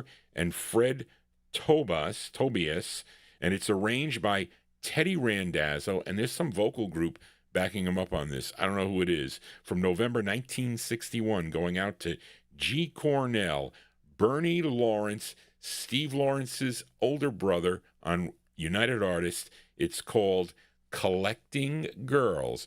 Here you go, G. Cornell, for you. 1, yeah, 2, yeah, 3, go, 4, yeah, 5, go! Collecting girls, collecting girls, collecting girls. Oh, electric trains were lots of fun. I had a stamp collection second to none. But long ago I gave them all away. I've got a brand new hobby today. Collecting girls. Tall ones, short ones in between, with eyes of blue or brown or green. And you're the cutest one I've seen since I'm collecting girls. Collecting girls. Collecting girls.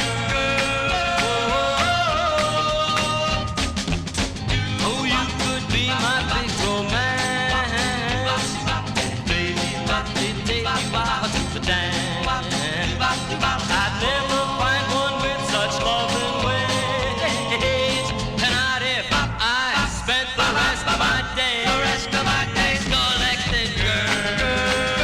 Collecting girls.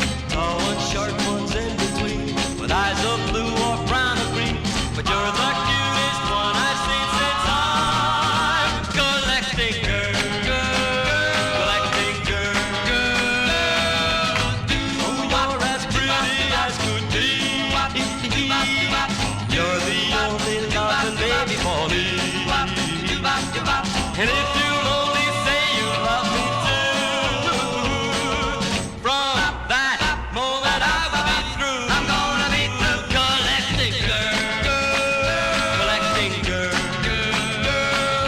Tall and short ones in between, with eyes of blue or brown or green. But you're the cutest one I've seen since I'm collecting girls. Collecting girls. Collecting girls. Whoa. Collecting girls. Collecting girls. Okay, that one there from November of 1961. That is the sound of Bernie Lawrence. Bernie Lawrence, that's Steve Lawrence's older brother there from November 1961 on United Artists Records. Collecting Girls is the name of the tune. Of course, Charlene, you left off all the other stuff that he would do. He was, I typed it in there. You missed it. I don't even remember what it was called. November 61, Collecting Girls is the name of the tune. That one there going out to G. Cornell. I put that there for a reason, Charlene. You left it off, and that is not a good thing. Anyway, let us continue here in 1961. Fill a request for listener Joe Shacatano. Okay, as we go to Philadelphia, actually, this group is out of Grays Ferry, Pennsylvania. Where is Grays Ferry? Well, the label's out of Philadelphia, but where's Grays Ferry, Pennsylvania? In the vicinity of things. I don't know where that is. But anyway, let's see. The group here included Charlie Novelli. He was second tenor. Richard Mignona was a tenor. Jimmy Cricket Coleman, baritone. Mike Casacardo is the bass. And the lead singer on this, his name is Jimmy O'Hagan. They were known as Jimmy and the Towers, okay? Jimmy and the Towers, and this is on the D-Band record label, a tune written by Thomas Fossato from August of 61, going out to Joe Shacatano. It's Jimmy and the Towers. The song is called Meaning of Love. This is on D-Band, DEBANN Records. I think this is scratchy, though. Excuse this condition, folks. Here you go, Joe, for you.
Boy, there's wear on that.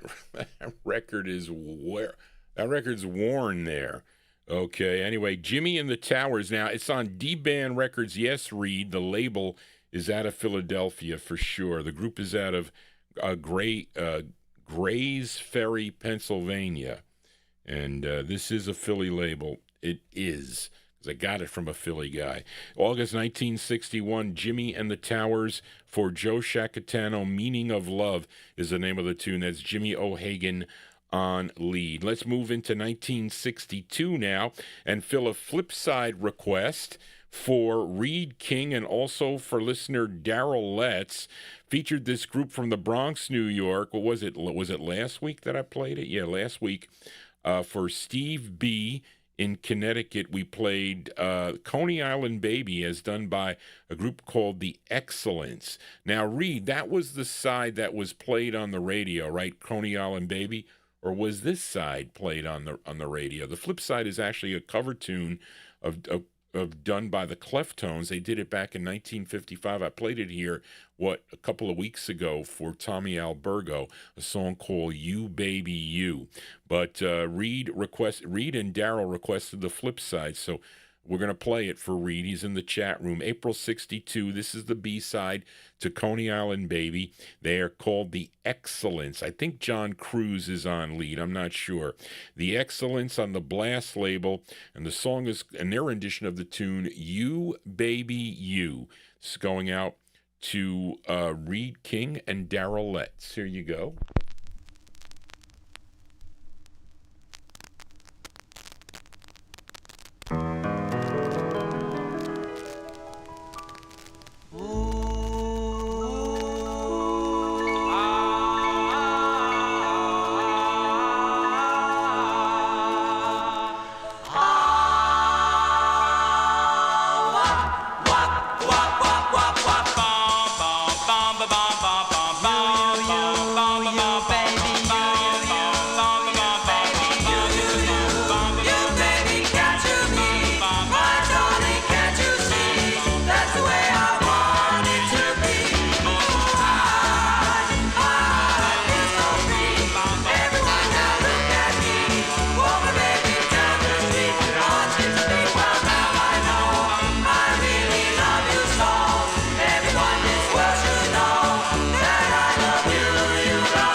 Yeah, B-sides here on the Vinyl Treasure Show.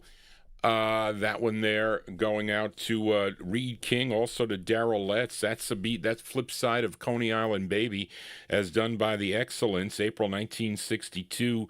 That's on the Blast record label. That's the true first press that I showed you. Those all red labels is when RCA started pressing those. Those aren't the original presses of the record. They couldn't fill the demand of the record, so RCA came into the picture with that.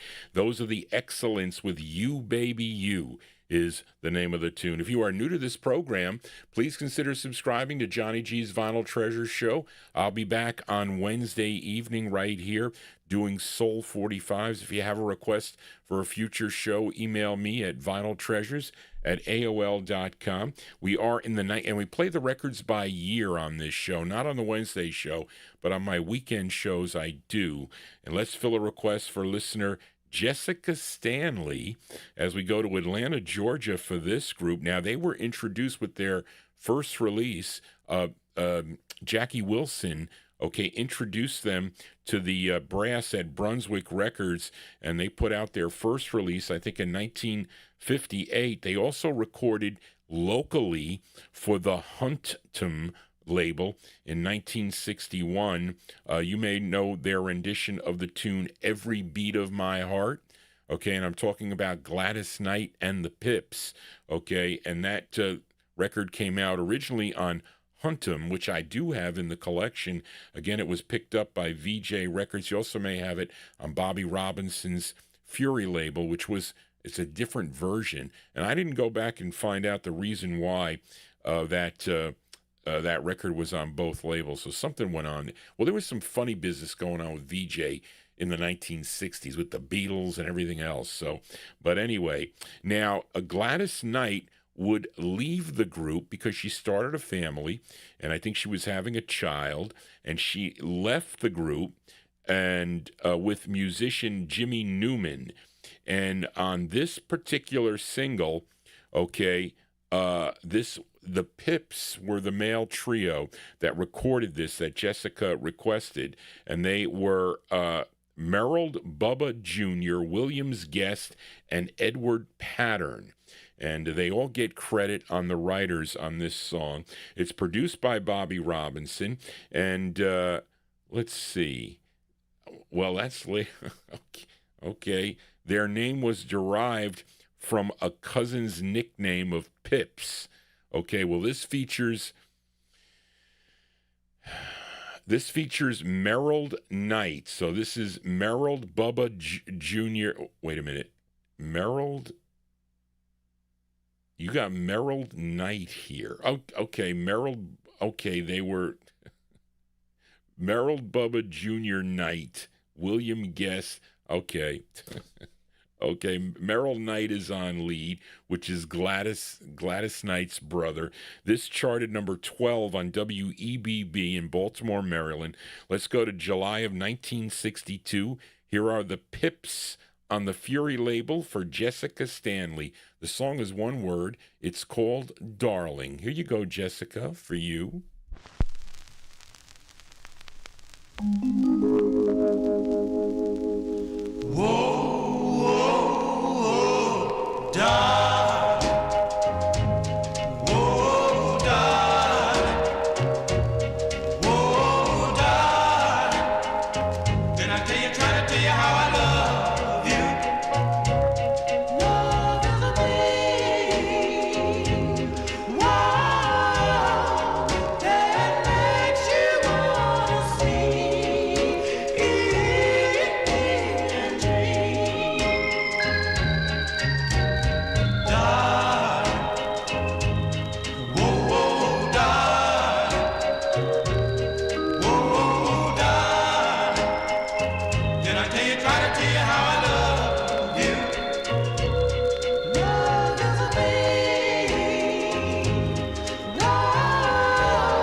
That's July 1962 there. By request for listener Jessica Stanley, those are the Pips without Gladys Knight. She wasn't there. Anyway, but they're the Pips there on Fury Records. The song is called Darling. That was a number 12 record on WEBB in Baltimore, Maryland. Let us continue here in the 1962 block and fill a request for Joseph Smith, a.k.a. Oldies Fan, in our YouTube chat room. Although this is an instrumental, I mean, there's some group in the background here.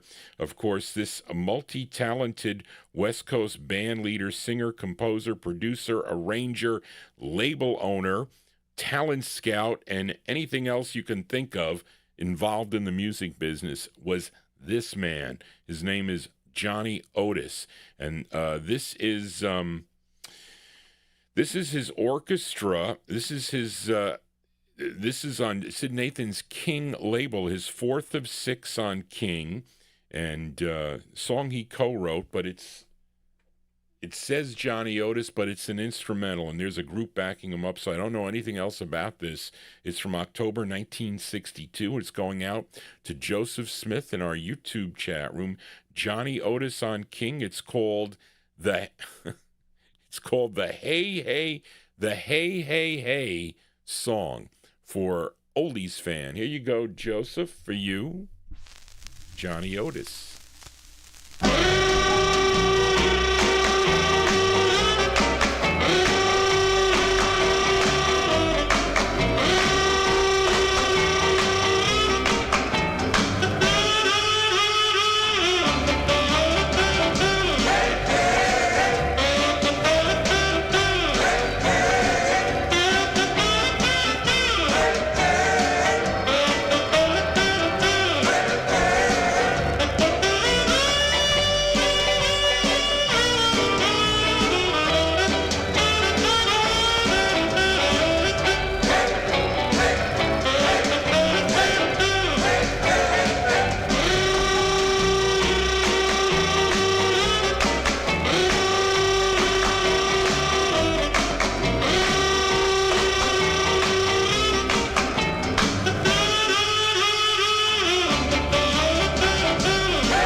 Okay, that is, we'll call it the Johnny Otis Orchestra. So Chris Reed, did he do this on Dig Records also here? I got to check it to see. And maybe it was like a re-recording of this. I'm not sure. October 62 release there, going out to listener Joseph Smith in our YouTube chat room. That's Johnny Otis and some of his, I don't know, band members maybe in the back there. I wonder who's playing saxophone on that. And, okay. It's, well, whatever. A song entitled The Hey Hey Hey Song is the name of the tune. That's on Sid Nathan's King Records. And we got a few more in 1962. Let's fill a request now for listener Adrian Viterbo in our YouTube chat room. This is a rare 45. It's a girl group, And this group is out of Los Angeles, California. They are called the Candlelights. The Candlelights. And this tune written by Uma Hurd. Uma Hurd, who I think is the lead singer on this. And she was in a bunch of other groups, the Utmost, I think, and I forget them all, Reed. That she was a member of the Sweethearts, I think. She might have been a member of. But I think she's singing lead on this. This is arranged by Charles Wright, and that is the same Charles Wright that would go on and have the 103rd, what is it, the 103rd Street Watts Band? Is that? I think it's that same Charles Wright. Plus, he had other records on his own, but he arranged this tune. This is on Emmett Hozay's, Hozay's Aries Records out of Los Angeles, California, from 1962 for Adrian Viterbo, a rare girl group sound. The Candlelights with, I don't know if this is true, it's called Never Trust a Man. Here you go, Adrian, for you. The Candlelights.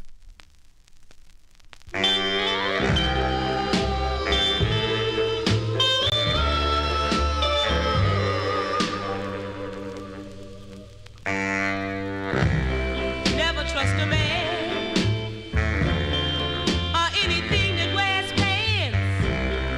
Honey, never trust a man, for you can't get him to understand that you love him so.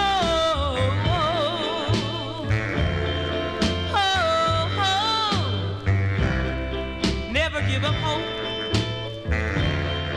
When you find yourself dangling on the rope, don't you see it's stupid for you to moan, because another man will come along.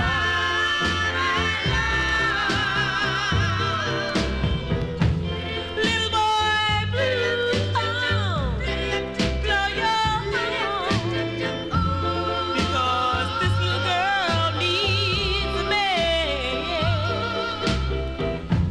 Little boy blue, please find me a man, one that will understand.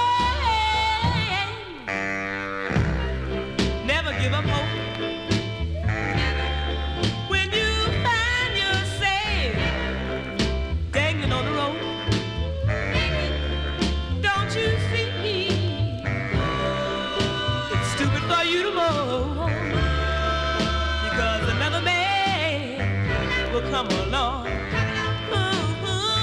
Don't you see? Along. May not come when you want it, but another man will come along.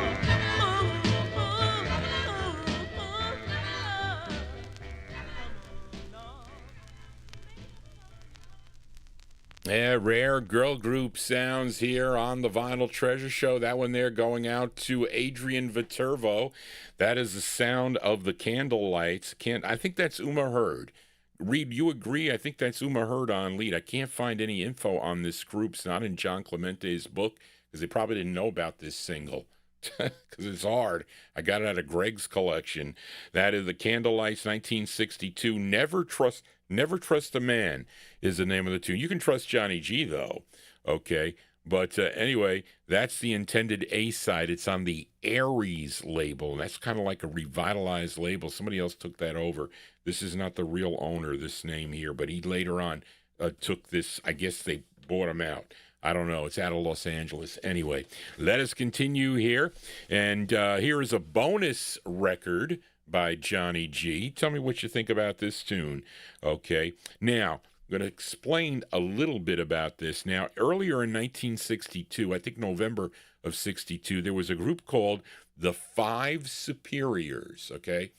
I know some of you out there know that record, the Five Superiors. Okay. They recorded a tune on the, what is it? Is it, what is that? Garpax Records. Okay, you know Garpax Records, a label owned by Gary S. Paxton. Okay, and of course the publishing there was House of Music Publishing, which was owned by L.A. mogul, well, West Coast mogul. I call him the West Coast George Goldner. His name was George Mottola. Okay, and Mottola was notorious for trying to cut studio costs so he could use backing tracks from other records, okay, to create a new song. And that is the case with this song, this next 45, okay? And if you know the Five Superiors tune, it's called There's a Fool Born Every Day, okay, which is a great record. It's a great ballad. That backing track is being used on this song that I'm playing, and this song is West Coast singer Hal Davis, and there's a female group backing him up, and some say this is Ricky Page singing on this, which is Mottola's wife, and Darlene Love and the Blossoms are providing the background vocals on this. Okay, but this is from December of 62. It's a bonus track from Johnny G. This is Hal Davis and a girl group on GSP, and the song is called I Don't Know, a bonus track by Johnny G. Here you go. I don't know.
Sounds of California here, folks. How do you like my bonus records that I feature here? Maybe some of the sounds a lot of you don't hear often that I like, that are in my collection that I'll play. If you like this, I will continue with the bonus tracks. That is Hal Davis and Girls, and I guess Ricky Page. Reed, you agree with me. Sounds like her there. And those can be the Blossoms, again, singing on that. They did a lot of background work out in California back in the day. December 1962 release there. George Mottola is such a master and he had a great sound. Lots of his records That's the sound you're going to get.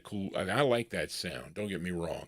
I like that sound. I Don't Know is the name of the tune on Gary Paxton's GSP record label. Let us continue. One more from the year 1962. Fill a request for listener Paul Michelle as we head to Chicago now, okay, for a Bill Ehrman's Cortland record label. And this is this group also recorded as Baby Jane and the Blenders, and here they are again as Goldie Coats and the Blenders. Now the Blenders, I think somebody requested that here on the show one time, but they are 2 males and 3 females in the group, which included Harold Jones, Albert Hunter, Gail Mapp, and Dolores Johnson. Now the lead here is Goldie Coats, and this tune written by the label owner Bill Ehrman. This is from October of 1962 for Paul Michelle. Let's give a listen to Goldie Coats and the Blenders on Cortland Records, and the song is called Love is a Treasure, and that is a fact. Here you go, Paul, for you. True love is a treasure. True love is a treasure. True love is a treasure. True love is a treasure. True love is a treasure. This is a story so true and so old. I'll give you my treasure if you give me yours. Give me yours. True love is a treasure that money can't buy. True love is forever and never will die. I'll give you my treasure if you give me yours.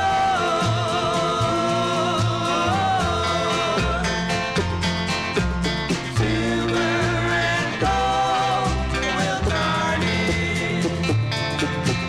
Diamonds and pearls will vanish. But the treasure of love will endure. If your heart is true. True love is a treasure so rare. True love is a pleasure that we two can share. I'll give you my treasure if you give me yours. Give me yours. Is a treasure. Is a treasure. Is a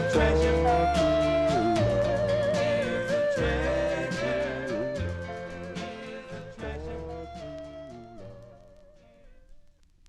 There you go. That one there going out to listener Paul Michelle. That's the sound of Goldie Coats and the Blenders is the name of the group. October 1962 on the Cortland label. Love is a Treasure is the name of the tune. And let's see, they later changed their name to the Candles, I guess. Okay. There you go. Let us continue here. Let's fill a request now for listener Ben Warfield. This was also on the request list of Davey Hecht. I missed some requests here. I'm embarrassed about it. I'm sorry, folks. But let's go to Brooklyn, New York. And this song, wait a minute here. I think this is the group's debut single, Read, if I'm not mistaken. I think. I'm not sure. But anyway, what happened with this record is this record, it's a crazy record. If you want to talk about an up-tempo, speedy, fast record, this is one, because this song was never done this fast. If you know other versions of this tune, Unchained Melody, they are all ballads. I don't know if you ever heard an up-tempo version of the song, but this is after this group went on American Bandstand and lip-synced this song. Then orders started to come in for this record, and it started to take off a little bit. It was played here in the New York area. Okay, this is on Al Silver's Herald record label. This is the group's first of two on the label. Now, the ones later on, I think this might have been their debut single. Okay, the lead singer on this, his name is Vito Balsamo. And I think when Dick Clark, I mean, he had a heavy Italian accent, if you listen to him. I think on that interview that Dick Clark did on the program sometime in summer of 1963, because that's when this record came out. So let's go to August of 63 by request for Ben Warfield and Davey Hecht. Vito and the Salutations is the name of the group. Vito Balsamo on lead, and their rendition of the tune Unchained Melody. Here you go, Ben and Davey, for you.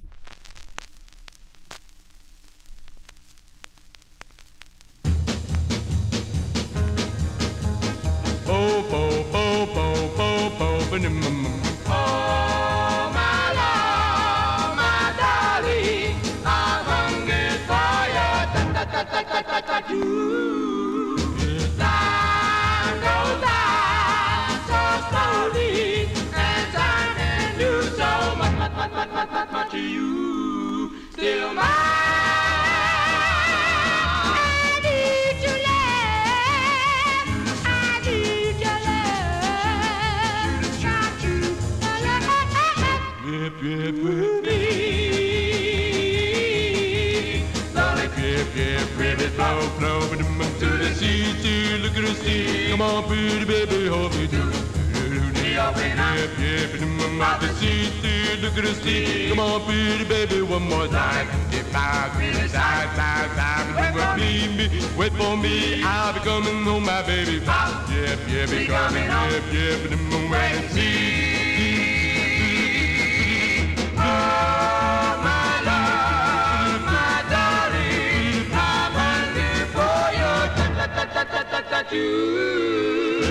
Time goes by so slowly, and time can do so much you. Still mine.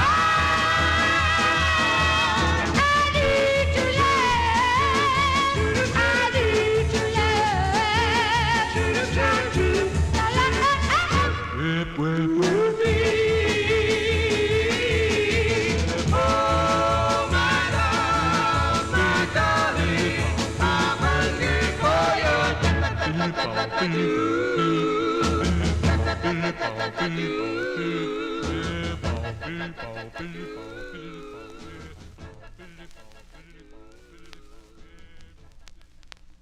August 1963 release there for Vito and the Salutations.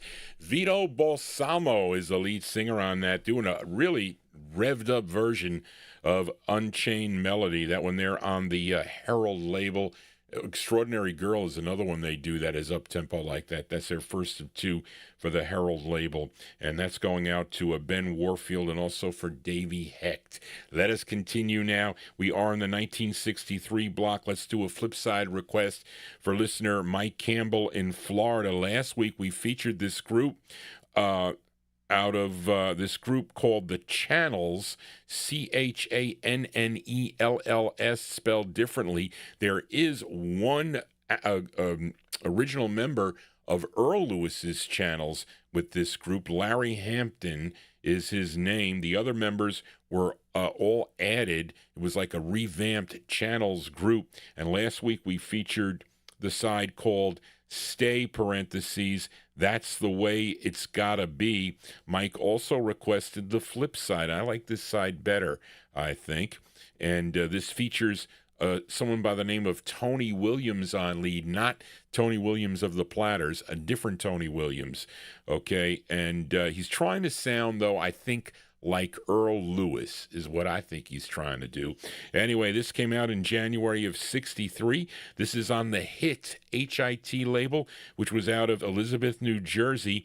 And these are the Channels. And it's going out to Mike Campbell This extinguishes all your requests of the Channels records, Mike. The Channels with You Hurt Me, parentheses, Over Again. Here you go from January 63. Here we go.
Yeah, that one there going out to listener Mike Campbell in Florida. The sound of the Channels spelled differently, 2 N's and 2 L's.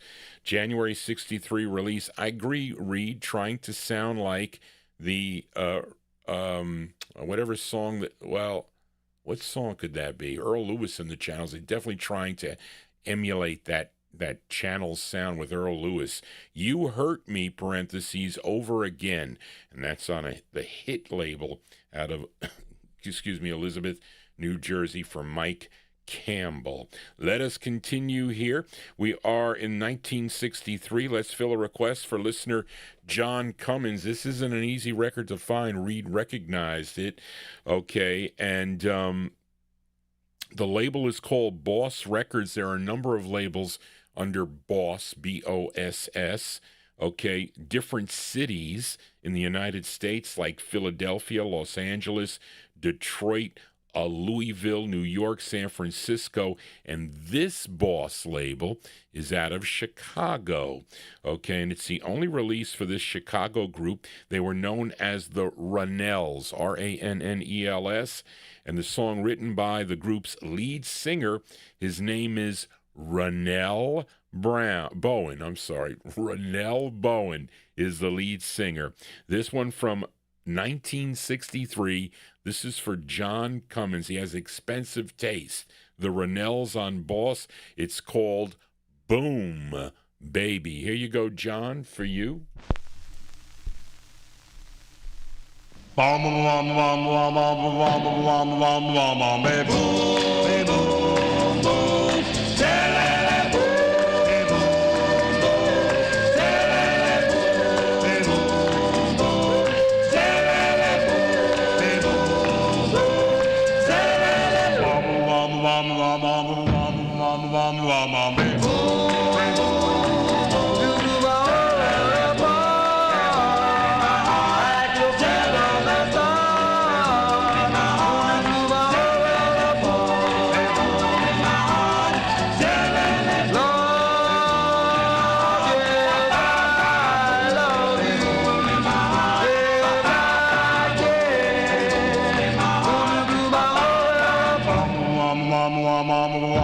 Yeah, boo, baby. You blew my whole world apart.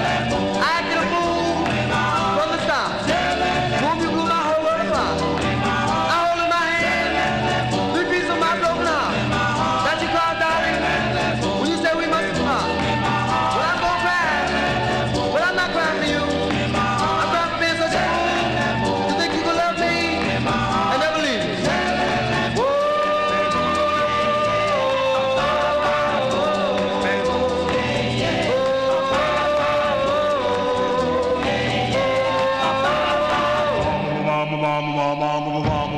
You know they say everything that goes around must come around. And I'm gonna catch you on the next. Come around, baby. So later on after a while, further on down the line, we'll meet again before the end of time. Yes, you may be glad when you say goodbye. You broke my heart. We said we must part.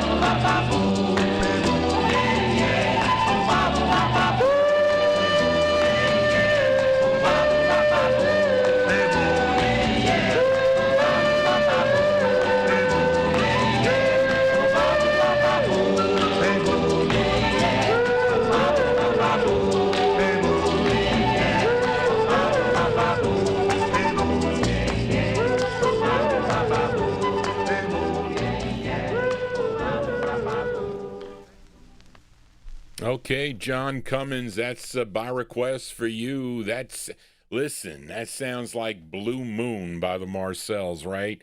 Although this record came out in 1963, they're called the Renells, okay? And the lead singer that you heard there, his name is Renell Bowen. He's the lead singer. It's on the Boss label. It's out of Chicago, a rare Chicago 45. Boom Baby is the name of the tune. We're winding down here, folks. 3 more 45s to go. Got one more bonus track for you. Tell me what you think about this record. Been playing some California bonus records. You like those California sounds? Well, here is another one. This is on Lou Bedell's Era Records, and supposedly this group is really the Four Dots that recorded for Freedom Records in 1958. They do a cool tune called Pleading for Your Love. Now, that group included Jewel Aiken, Jewel Akins, of course, had a big hit in 1965 called The Birds and the Bees, and supposedly he is a member of this group. They are called The Composers. I paid $5 for this 45. Tell me if you think it's worth $5, this record. Okay, and this one from November of 1963. I think this is a cool ballad, a tune written by Albert Stone. Here are The Composers on Era Records with their tune called I Had a Dream. Tell me what you think. The Composers from November 63. Here we go. Darn it. Johnny G messing up. I had a dream last night. I dreamed I held you tight and loved you. Oh, loved you.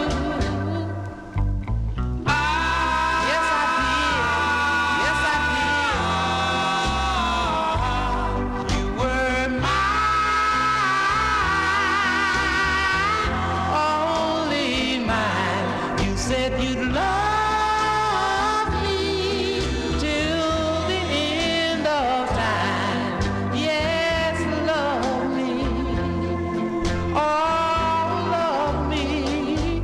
'Cause it's alright. It's alright. It's alright. It's alright. It's alright. It's alright. It's alright. It's alright.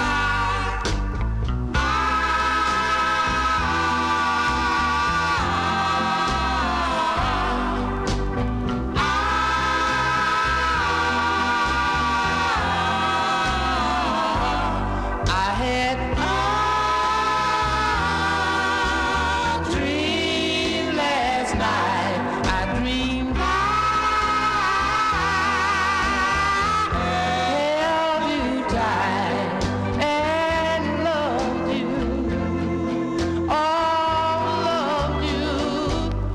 Yes, I did. I had a dream. Yes, I did. I had a dream. Yes, I did. I had a dream. Yes, I did. I had a dream. Yes, I did. Okay, Reed, you proved me correct then. Okay. And that group called The Composers. The Composers from November 63. That's a bonus track, folks, on the Era record label. I Had a Dream is the name of the tune. Two more 45s to go here. They're both requests. Let's give fill a request now for listener Delwood Jeff now, as this group hails from Camden, New Jersey, and they took their demo to DJ Jerry Blavitt. He was a DJ at WCAM and asked if he would play their record. They took the demo there, and he said Jerry liked the song and asked them, what's the name of your group? And they said, well, we really don't have we don't have no name. We don't have a name. So he said, well, how about we call you the No Names? Well, how does that sound? And so they said, okay, we'll take that. So they got the demo over to Guidon Records. It was a label out of Philadelphia, and they got it. They put this out, and the tune written by group member Al Morrison. Now, the lead singer on this, his name is Douglas Gordon. This came out in July of 1964 on Guidon Records for Delwood Jeff. Here are the No Names, and their tune is one word. It's called Love. The song is called Love. Here you go, Jeff, for you, the No Names.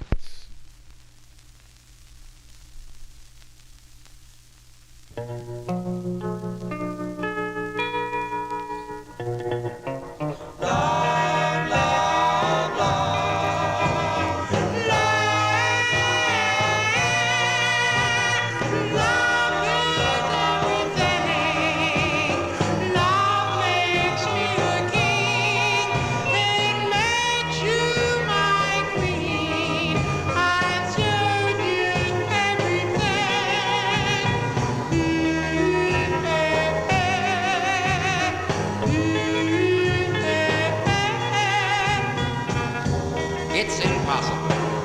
It's incredible to resist love. God put woman on earth for man to love, to cherish, to hold forevermore.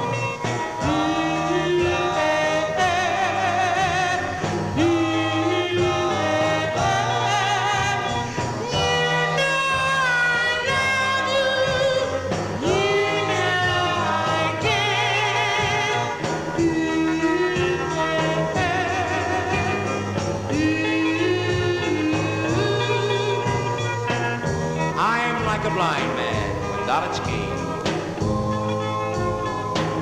I am like a violin with one string.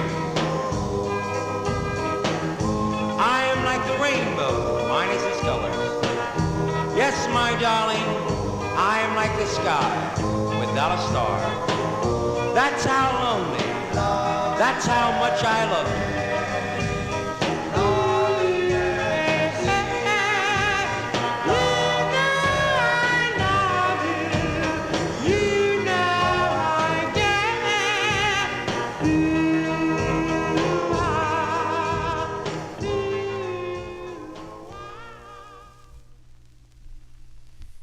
Okay, folks, there you go. That one there going out to listener Delwood Jeff. I remember that tune. Used to hear it on Oldies Radio here in the New York area, July 1964. They're called the No Names. That's Douglas Gordon on lead, the No Names on the Guidon label. Love, Love is the name of the tune. That's going to do it for Johnny G and the Vinyl Treasure Show. I want to thank you for joining Johnny G, listening to these cool 45s out of my collection. You just heard, we started at 9 p.m. We started in 1958. We're ending in 1965 here tonight. And if you missed last night's show, it's up on my YouTube. You can listen to the archive. We began with 1950. I know many of you liked that Dinah Washington record I played last night. And Dennis Fluharty requested the flip side, so you're going to hear the flip next week. But Saturday nights that I'm here from 9 to midnight, I play the 50s through 1957. We play the records by year. I pick it up again on Sunday from 1958. I think a lot of my listeners like that style, how I play it. So anyway, so that's what we do on the weekends here. I'll be back on Wednesday evening with soul requests out of my collection. So I still have a lot of records to play. There's half of them, well, not even half of them are over there on the wall there, you see. And Bill Loeb will be sitting back there on next Thursday. So anyway, that's going to do it for tonight's show, folks. I hope you enjoyed all the tunes tonight. And please, if you are new to this program, please consider subscribing to Johnny G's Vinyl Treasure Show. It keeps the copyright police away. Did they show up once tonight? No, they did not, because they don't know these songs. What was the hit I played? Once in a While. They didn't come out then because I had a big crowd. That's why.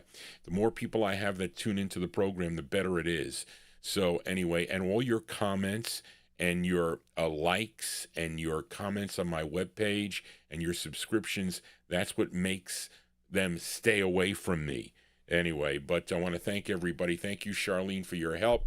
We're going to close the show tonight with a request for Jim Lampley in Texas. I don't know anything about this record. All I know is it was in the Kreider book, the Gray book, and when Jeff Beckman was selling out his collection, I ended up winning it in an auction, not for a lot of money either, because people didn't know this record. So I said, well, I'll buy it. So I ended up buying it. But this is on Little D Records, okay, is the name of the label. And the group is which I think is out of Baltimore. The label is out of Baltimore. It's written and produced by John Watkins. It's arranged by Joel Wells, W-E-L-Z. And it's Little D and the Delighters. Trying to see if there's a name there in the writer credits. No.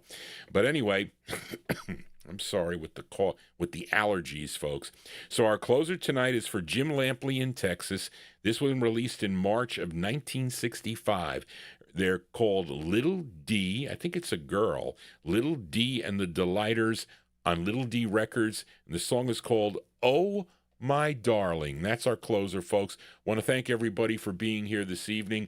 Want everybody to have a safe and happy week. I hope I see you on Wednesday evening right here on YouTube or Oldies and More Radio for the Soul edition of the Vinyl Treasure Show. Just want to say, everybody, so long. Here you go, Jim, for you, Little D and the Delighters. Here we go. Ah.